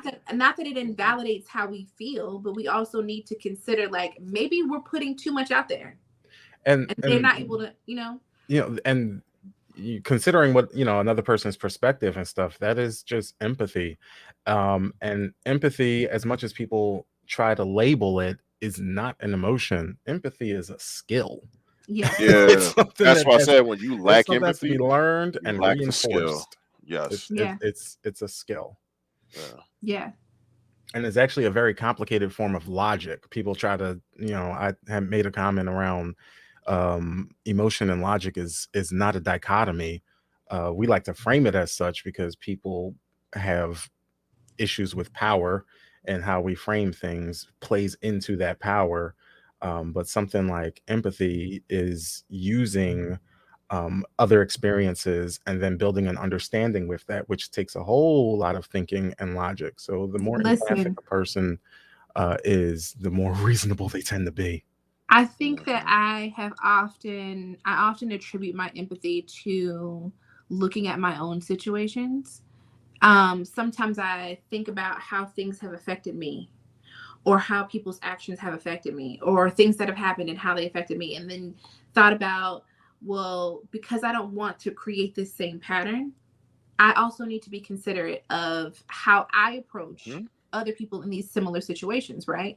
So I'm always trying to think about it from both sides. Like, if I know that somebody never really thought or considered how something might have made me feel, and they just acted and did something, and then I realized how it made me feel, then my next thought process is, well, okay, how can I do my best to not repeat that same pattern later with someone else? Yeah. And a lot of times for me, that has a lot to do with just seeing things from both sides, and when we're emotional, we often tend to only think about ourselves because it can be a very selfish response. And I try my best to look at it from both sides, to consider how this makes you feel, but also keep in mind how something makes me feel. I think a lot of times I've struggled with that, like through the years, of maybe considering the other person's emotions, maybe so much so that I don't consider my own. So I've always been trying to just kind of like tweak that balance of, I always want to think about that it's not just me who's living in this space, right? Right. We're both in this space. And you are obviously feeling a thing too. And I need to consider what that might be before I act or respond, like, or choose how I communicate. I need to consider where your space might be and leave room for where, like, what you might be feeling. I have to think about it from both sides, because I would hope that you would do the same thing for me. Yeah. I do think that there is some sort of link between the intersections at which people experience the world and identify, and levels of empathy. And you see it played out all over the place, especially in social media right now in our community. It's really fucking bad. But I noticed that people tend to be more empathic when because different marginalized communities see oppressive communities in a way and know them in a way that oppressive communities do not know themselves. Right. and so people that sit at multiple intersections of oppression are, one, forced to regulate a whole lot more, and because they know the good, the bad, and the ugly from Mhm. everybody around them, they take in a lot more data points, and they tend to lean more on being empathic in situations. Part of it is as understanding, but another part of it is as like survival. Yeah, So it's true. It's a, anyways, it's a, I'm and trying it's also, not to run off on a tangent here. I'm sorry. no, it's okay. It's a hard, I think it's such a hard, like, line to walk, and a hard thing to balance, because you're always, at least for me, I'm always trying to figure out now, in the later part of my life, and knowing that this is an issue for me, trying to figure out how to make space for how I feel and be okay with like saying, okay, this is a thing for me, or this is how this makes me feel, and not feel guilty about it. Because I'm always considering how somebody else feels, that sometimes me feeling my own thing makes me feel bad. You know what I mean? Like, it makes me feel guilty for having a feeling. Mhm. It makes me feel guilty for being hurt. If my feelings are hurt, then I end up feeling bad because my feelings are hurt, because I'm so busy trying to make space and consider you. And I'm always working on trying to figure out that balance between, I always want to consider you, but I need to also make room to understand that my feelings might also be valid too. Mhm. And why can't I feel what I feel? Like, why can't I sit in this space? Why can't I have a moment where I'm angry? Why can't I have a moment where I feel offended? Oftentimes when I'm hurt and someone else is upset, I will focus on their upsetness before I focus on my hurt. Mhm. And then sometimes I will just like snuff it out. I will try, I have to really work on that. Like, I know that's a thing that I have to work on, trying to figure out what that balance is, because I do feel like other people's emotions are very valid and they need to be taken into consideration. But I also don't always know how to convey that I need my emotions and how things make me feel to be important to you too. Well, I got two little things to say to that.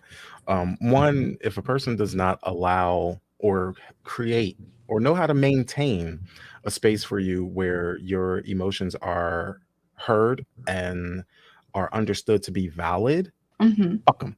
But Ah, the other thing is, oh my goodness, what was the other thing? Fuck them, got you.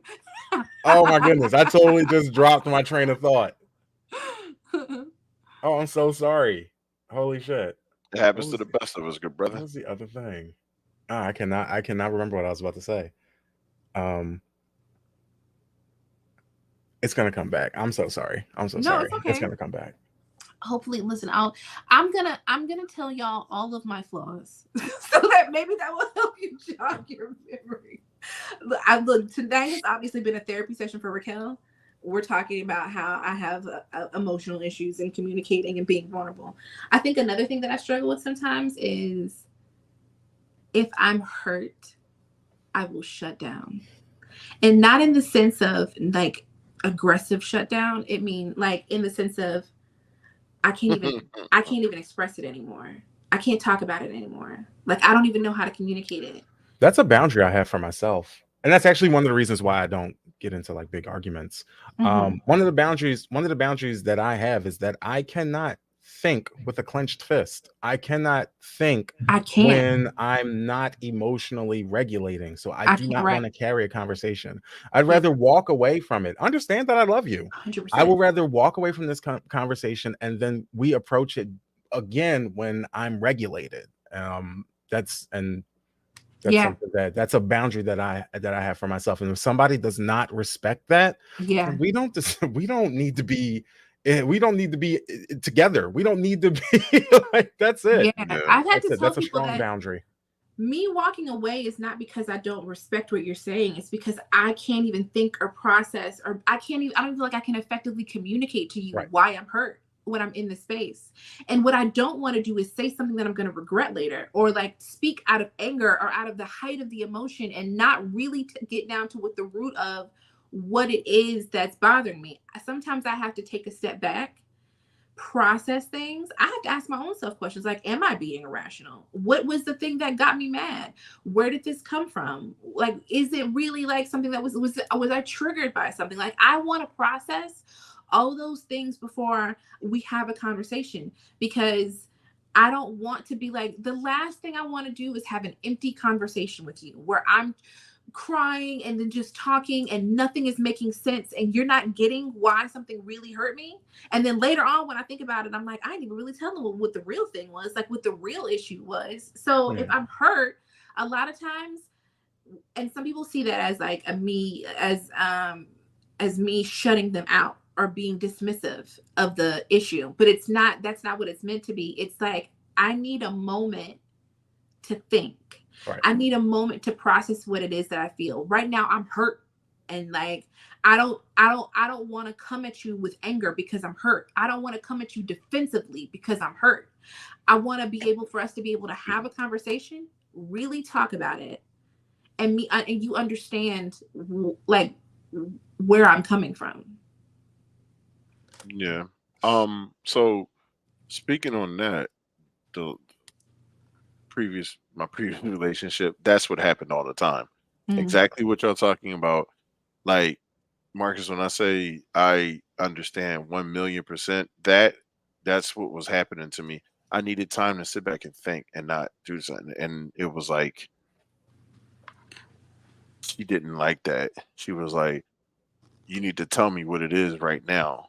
Tell me what it is right now. I'm like, yo, I need time to think because I don't even know what I want to say to you. Right. I don't even know how to think of what even is going on right now. I need some time to process this and get this in, or whatever the case is. And it literally always was a fight. Yeah, sometimes we just need something as little as time to sit with what it is that we're feeling, and experience what those feelings are, and it really helps us think through it. If you're in the middle, if you're in the height of your emotions and expect it to rationalize, it doesn't work. It never works. Yeah, because then I'll get flustered and then I can't say what I really want to say. To me, it's so important to me to like effectively communicate everything, like when I'm talking. And I know sometimes it could be like, people be like, oh, that's so like, it's draining, just say it. But I don't want to say I'm trying not to say the wrong thing to you. I'm trying not to say fuck you because you just hurt, like, you know what I mean? Like, I'm trying not to go there. I'm trying to get to a place where I can understand this is not fun, why I'm in this space. Right. And then tell you what's really happening. Because maybe it is me. Maybe I need to accept that maybe I'm the one with the problem. Maybe that's the thing. But just give me a moment to process what that is. Give me a moment to think. But if you come at me and it's aggressive and I'm trying and you won't even let, like, ooh, that's a quick way to get me to shut down. Like, I just need a moment. Just give me a moment to think about why we're here and why I'm in this space. And then we'll talk about it. Like, I'm not being dismissive of the fact that you're upset right now. And I feel like we also have to, like, of course, in that we have to be conscious of the fact that some people want to talk about it right then. You know what I mean? Or they might feel like they're being dismissed if you say, I don't want to talk about it. So I think I have to sometimes be careful about how I communicate that. Like, I know that you want to talk about it. I'm just asking for a minute. Right. I'm just asking for like a little time to like process how I feel. I'm just asking for a moment to understand why I feel this way so that we can talk about it and then we can work it out. Just let me step away for a moment and then we can come back to it. Yeah. Because I don't want to be like, if you let me talk in my anger, I'll just say this. I had a situation where a family member said something to me and I was trying my best not to respond. Super healthy boundary. In the moment. I was trying not to respond, right? Trying not to say nothing.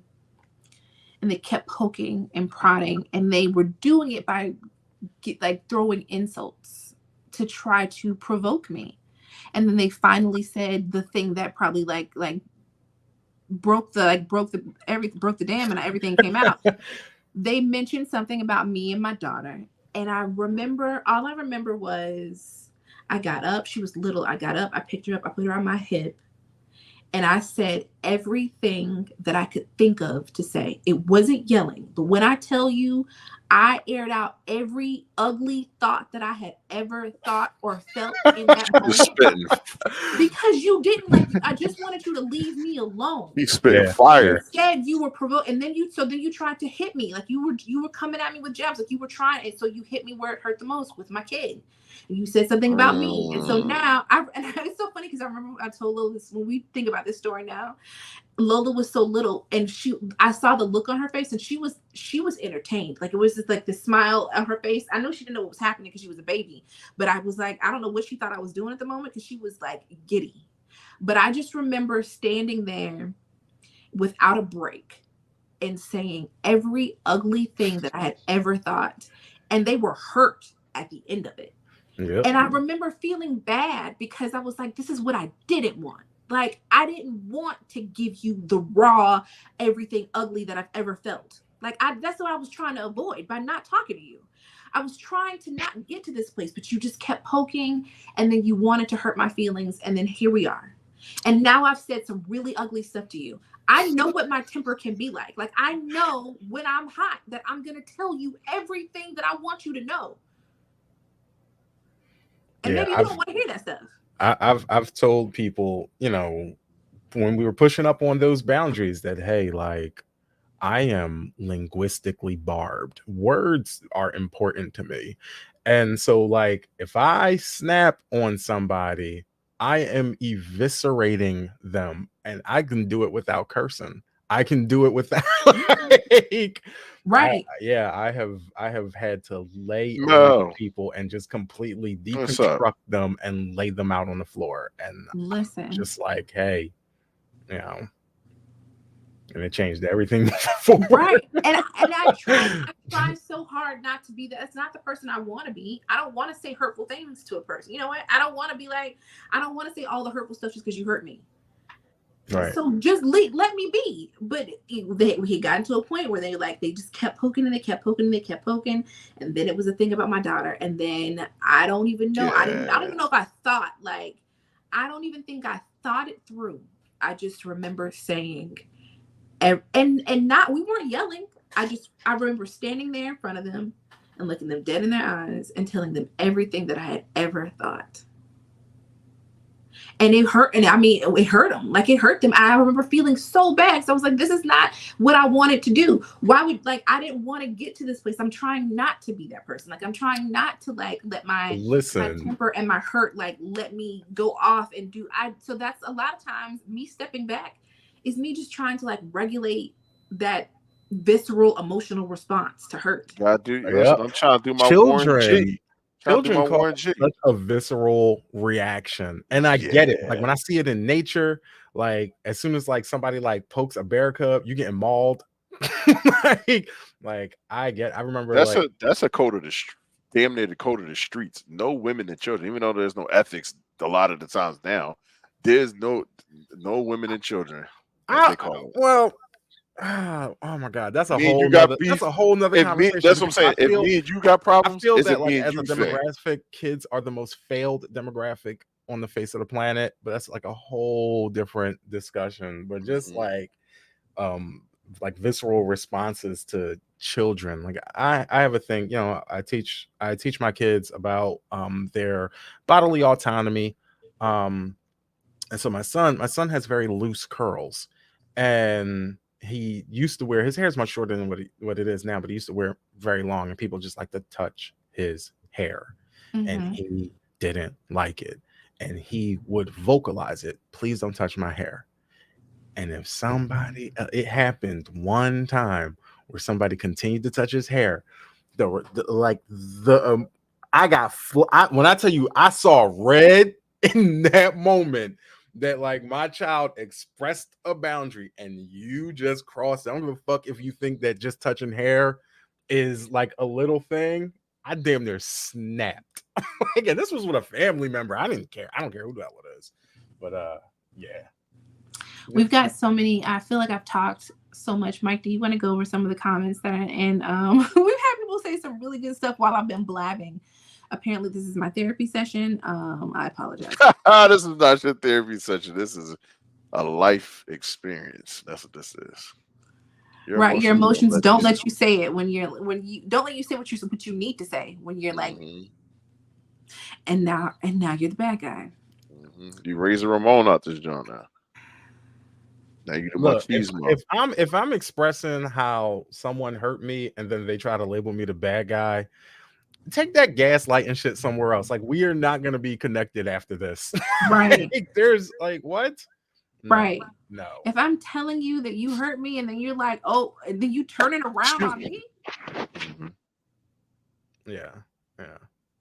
We don't even happens. We don't even have That happens.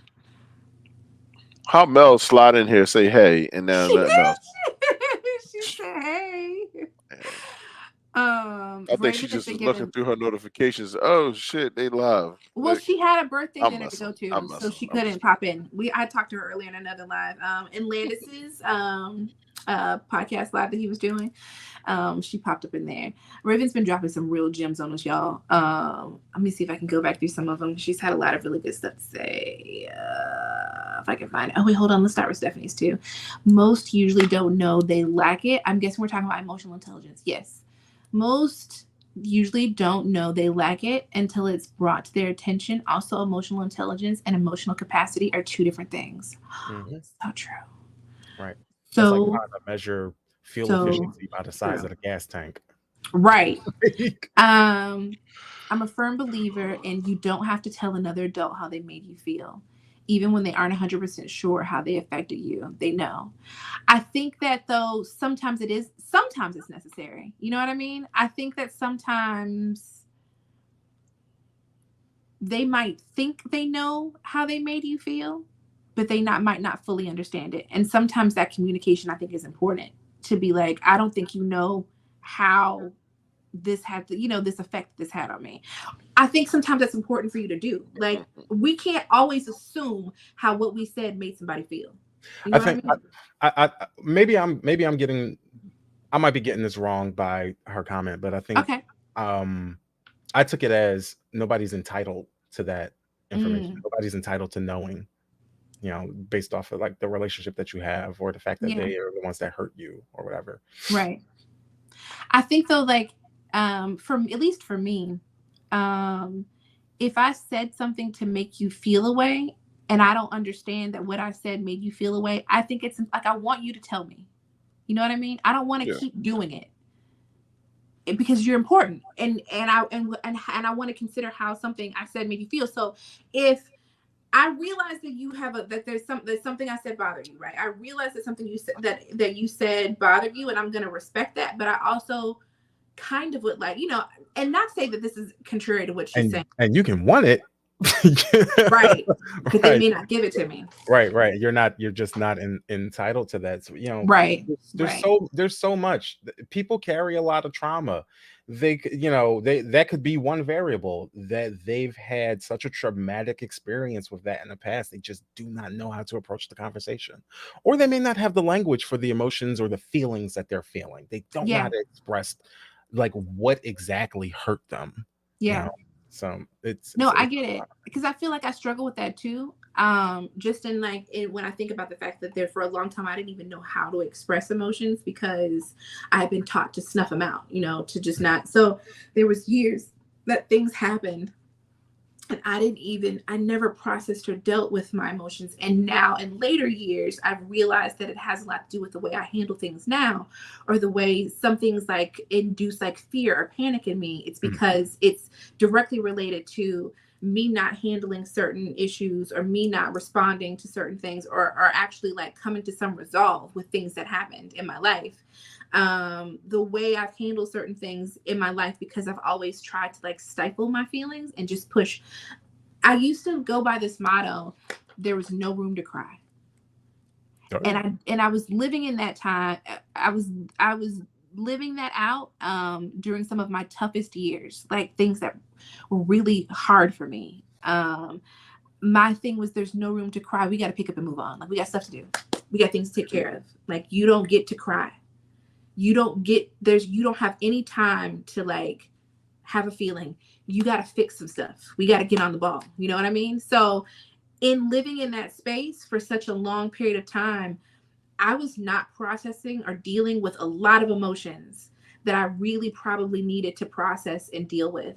Things that really hurt me, but I didn't have the capability. I didn't really know how to process any of it. Right. Because in my mind, the thing that we need to do is figure out how to fix it. And right now, you don't got no time to cry. We don't have no room for crying. Figure out how to fix it. A lot of my struggle in life came from that place. It's because I wasn't dealing with how something was affecting me. I was too busy just trying to pick up and move on. Right. Just trying to survive through it. Right. And then and never processing the fact that it had really taken a toll on me, and it really kind of messed up a lot of the way I viewed certain things. And it's taken me a really long time to try to like get myself out of that space where I'm not always pushing my emotions down. And I do it a lot. I still see myself do it. Like, I can't say that I'm perfect and I've figured it all out. And then now I'm like, I talk about how I feel about stuff all the time, because I don't. Mm-hmm. I know I don't. I know I still do it. I know that there are a lot of times when I won't process certain things, or I'd rather just not process it. Or I'll be like, I'm okay. You know what I mean? Like, if I'm hurting, I'll just be like, I'm okay. It's okay. It's all good. One of my partners hates that my response to everything is I'm fine. She absolutely hates it. I recently had a conversation with somebody where we were talking about how I felt, and I did that, and he said, nope, we're not gonna do that. Let's not do that. Let's not, like, even if it wasn't me talking about it right then, he just didn't want me to be like, okay, it's all good. Like, it's like, because obviously I was feeling something, you know what I mean? But it was just like, I wasn't going to talk about it. I was doing it as a defense mechanism, not because I was too upset to talk about it. I just was like, I'm not going to show any emotion at this point. You know what I mean? I'm just going to I'm going to try to figure it out, and I'm going to suck it back up, swallow it back in. We're not doing this. We're just like, we're going to suck it back up and keep it in. And I do it so much to where I think it really, it can affect me and my anxiety. And I know it. I just don't know always how to bridge that gap. You know what I mean? Yeah. I don't know always how to fix it. I think I do it a lot when it comes to family, because that was the experience in our family where we don't really process emotions. We just fix things. So I think I really revert back to that pattern when it comes to my family too, because it's like, that's just it's a learned behavior for me to not deal with or communicate with emotions, and then just stuff it all in. And then now I feel like every time, sometimes I'm around certain situations with family, I feel overwhelmingly anxious. Like, everything feels like it's too much. And then so now I'm just trying to learn the process of how to not do that in other spaces and in other relationships, and to not bottle everything all in, not to completely pour everything all out and always be everything's an emotional It's all about regulation and balance. Yeah. I have a lot of social anxieties, even around people that I've known my entire life. Like, I don't really hang with my family and stuff like that. And recently, we had a barbecue and stuff, and I am more likely to not engage as a part of my self-regulation than to engage and deal with the anxiety that comes along with doing that. Yeah. So it's all about finding that balance. Yeah. Oh, go ahead. No, I was gonna say, my friends will tell you I'll disappear on them in a heartbeat, and they'll be like, "Oh, that's me in the Irish goodbye." Oh, I'm where are you okay? famous for Where that. have you been? I'm like, sometimes it's just too much. Y'all didn't do anything. I just need a moment. I'm just like, I just need to disappear for a minute. It may be selfish. I don't know. It's not. I'm still trying to figure out if that means that it's being selfish. That's the other thing. Okay, so that was the other thing. All right, so Yeah, so if somebody's not invalidating, doesn't validate the space that you're in or whatever, like fuck them. But the other thing is people really should prioritize themselves and prioritize themselves more. I like to think of it as an emergency in an airplane. When a mask come down, what do they instruct you to do? They instruct you to put your mask on first before you help somebody else put their mask on. Yeah. Prioritize yourself. That was the other thing I wanted to say. See, I know if I talked enough, you would have. Well, that's I a knew I good thing. talked just long enough. Yeah, and you're right, and I think sometimes I struggle with it. I know I do. I feel sometimes selfish when I want to focus on how some things make me feel. Mhm. But that's something that I got to work on. But that's also coming from a learned trait of I was a fixer for people, and I was responsible for making things better for other people, and there was not any room for me. Yeah, we've the way we've kind of polarized the idea of selfishness. Selfishness is neutral. It is a neutral term. What then should be seen as the positive or negative is who is positively or negatively impacted by what action is the result of that selfishness. And so if me needing to take time to be with myself, because I'm a person that requires a lot of solitude, and that is a way to keep myself grounded. But I am causing no harm to no one else in doing that, and that is something that positively impacts me. So how is being selfish in doing that a negative thing? Yeah. It's not. It's not. So we need to really divorce this idea of selfishness and it being an inherently negative thing when it's not. It's a neutral thing. Right. So one of the biggest things I always say, like how we got our group chats, and that's usually how we communicate. But it's okay for us to communicate that way. We don't have to be around each other 24/7 just to show we care, to show we love each other, to show we anything that we want to be around each other. We could just all talk this way. We'll jump on a video chat if we really want to. He'll randomly just video chat us out of nowhere and everybody jump on. I'll randomly do the same thing. So it was almost like we all got like this weird agreement with each other without even pretty much all agreeing on it. Like Yeah. everybody does their thing. One of our friends, Charles, is out in Seattle right now, and he'll share experiences with us, what he's doing and stuff like that.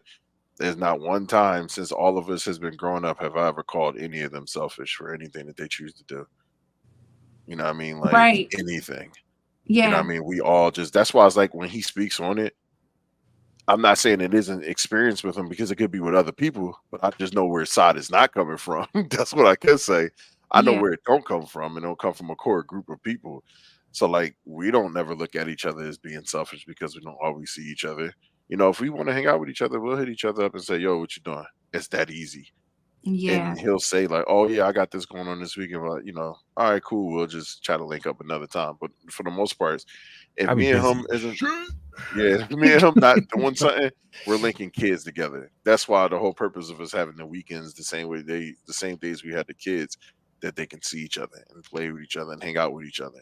Yeah. Because that's and that's me and his time to kind of spend time with each other too. Because the kids is basically running around, doing their thing. So.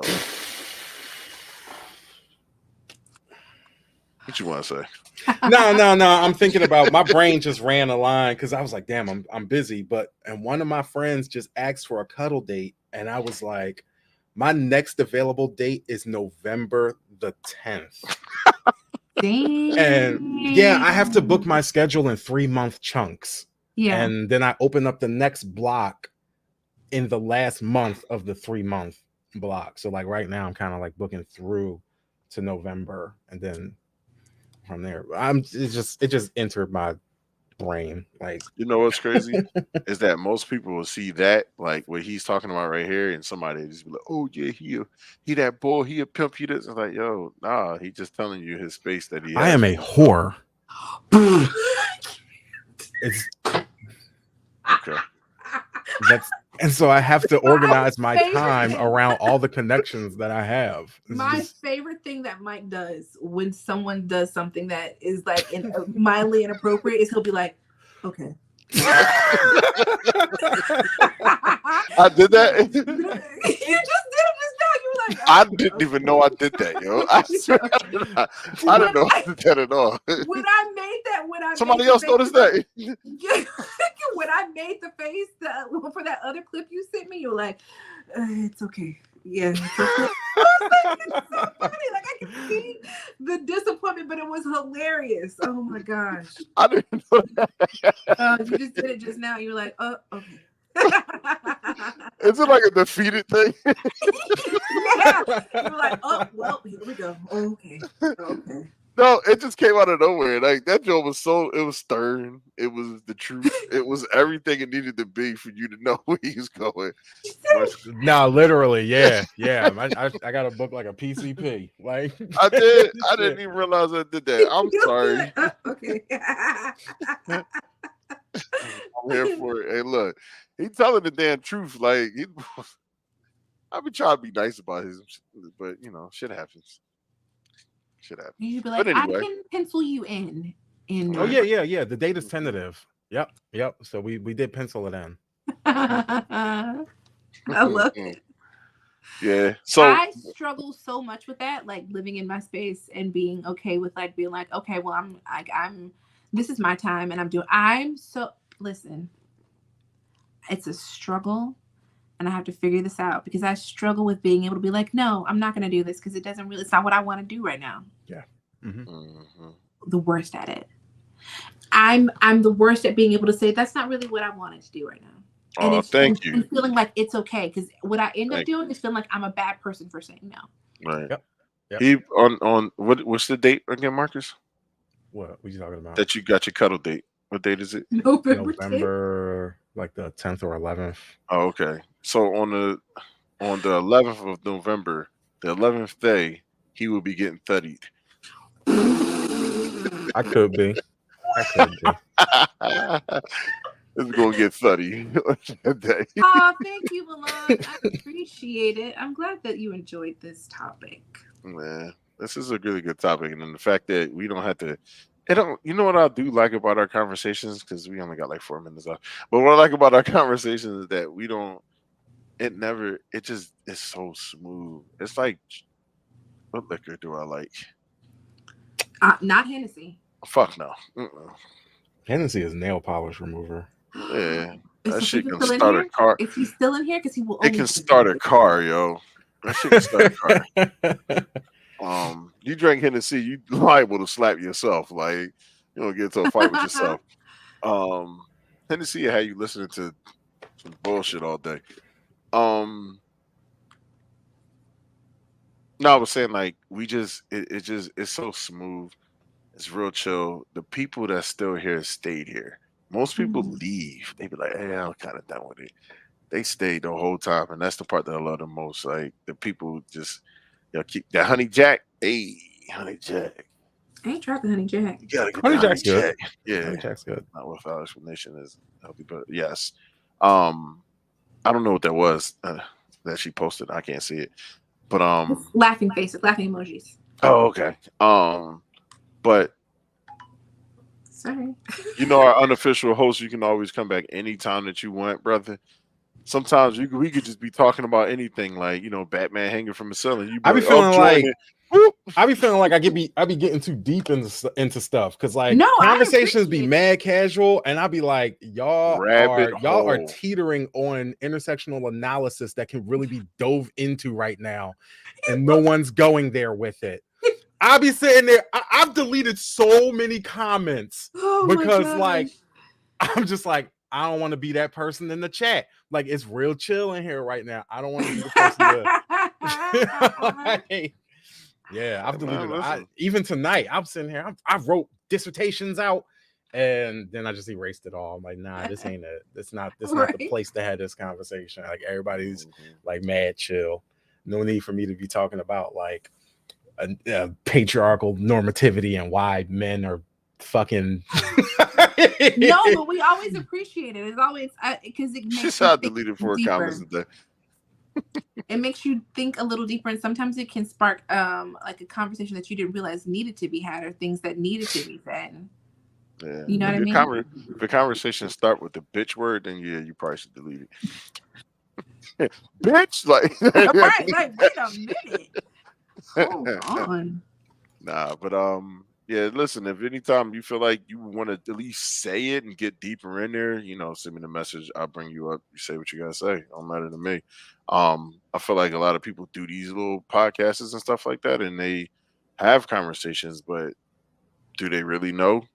Do they really understand? Probably not. Yeah, I've been volleying back and forth in my mind if I wanted to start a podcast, because I feel like too many people have podcasts that don't read books.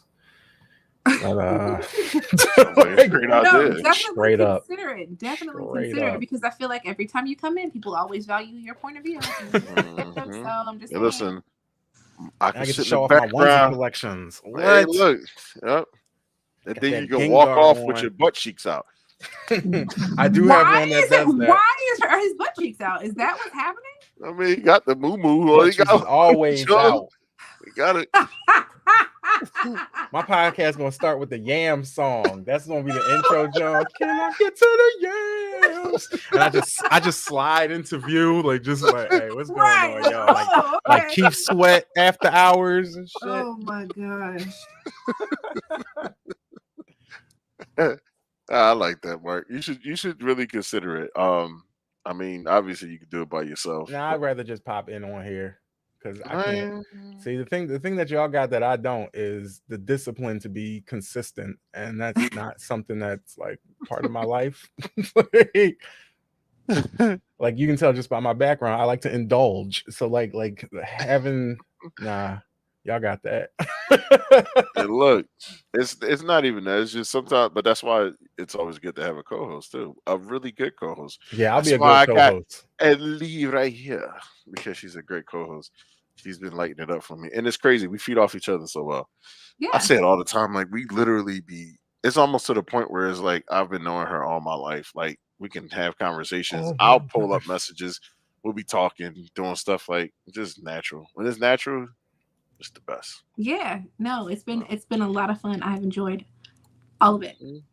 Ever since that, do you remember the very first conversation we had? What do you mean when? You're gonna laugh when you find out when I tell you what we talked about. Tell me. We were talking about Marvel movies. Like that was our first conversation. Yeah. Marvel Probably movies. in one of my lives, because you know how my lives used to go. We were always talking about random Marvel movies and me talking about my obsession. But yeah. Mm-hmm. Yep. Do you want to tease what next week's conversation will be? Oh yeah, we might as well go ahead and bring it up. This is gonna be fun. We're going to be talking about dating, but not just dating with children, and all of the ins and outs.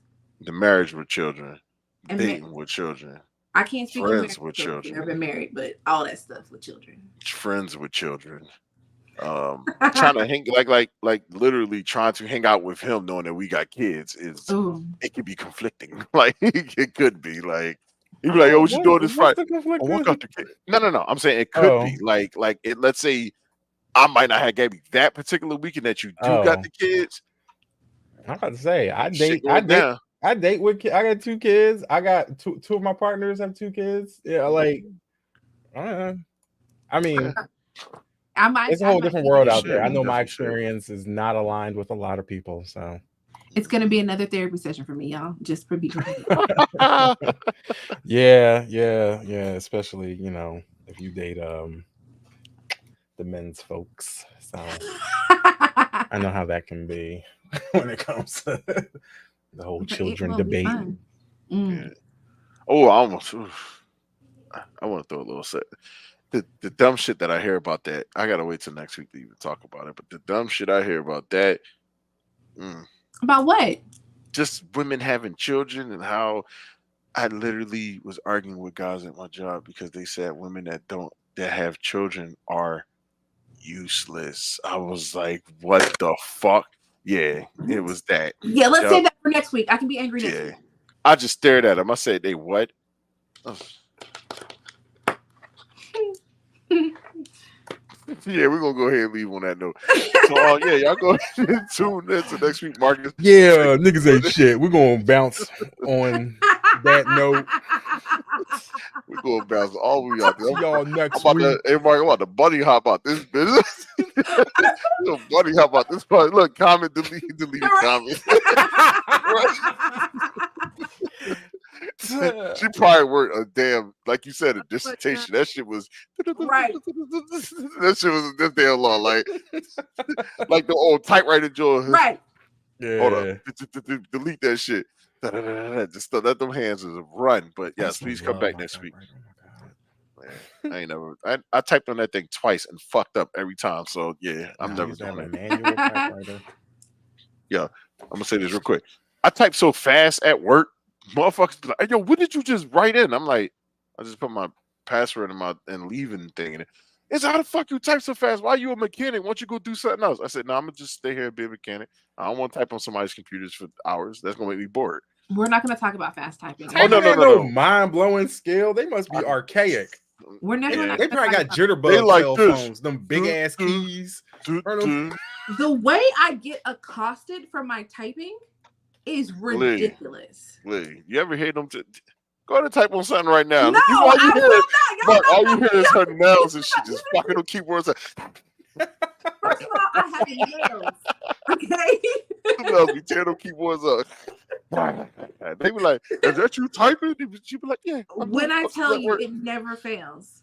Yes, it's me typing. What you hear is productivity.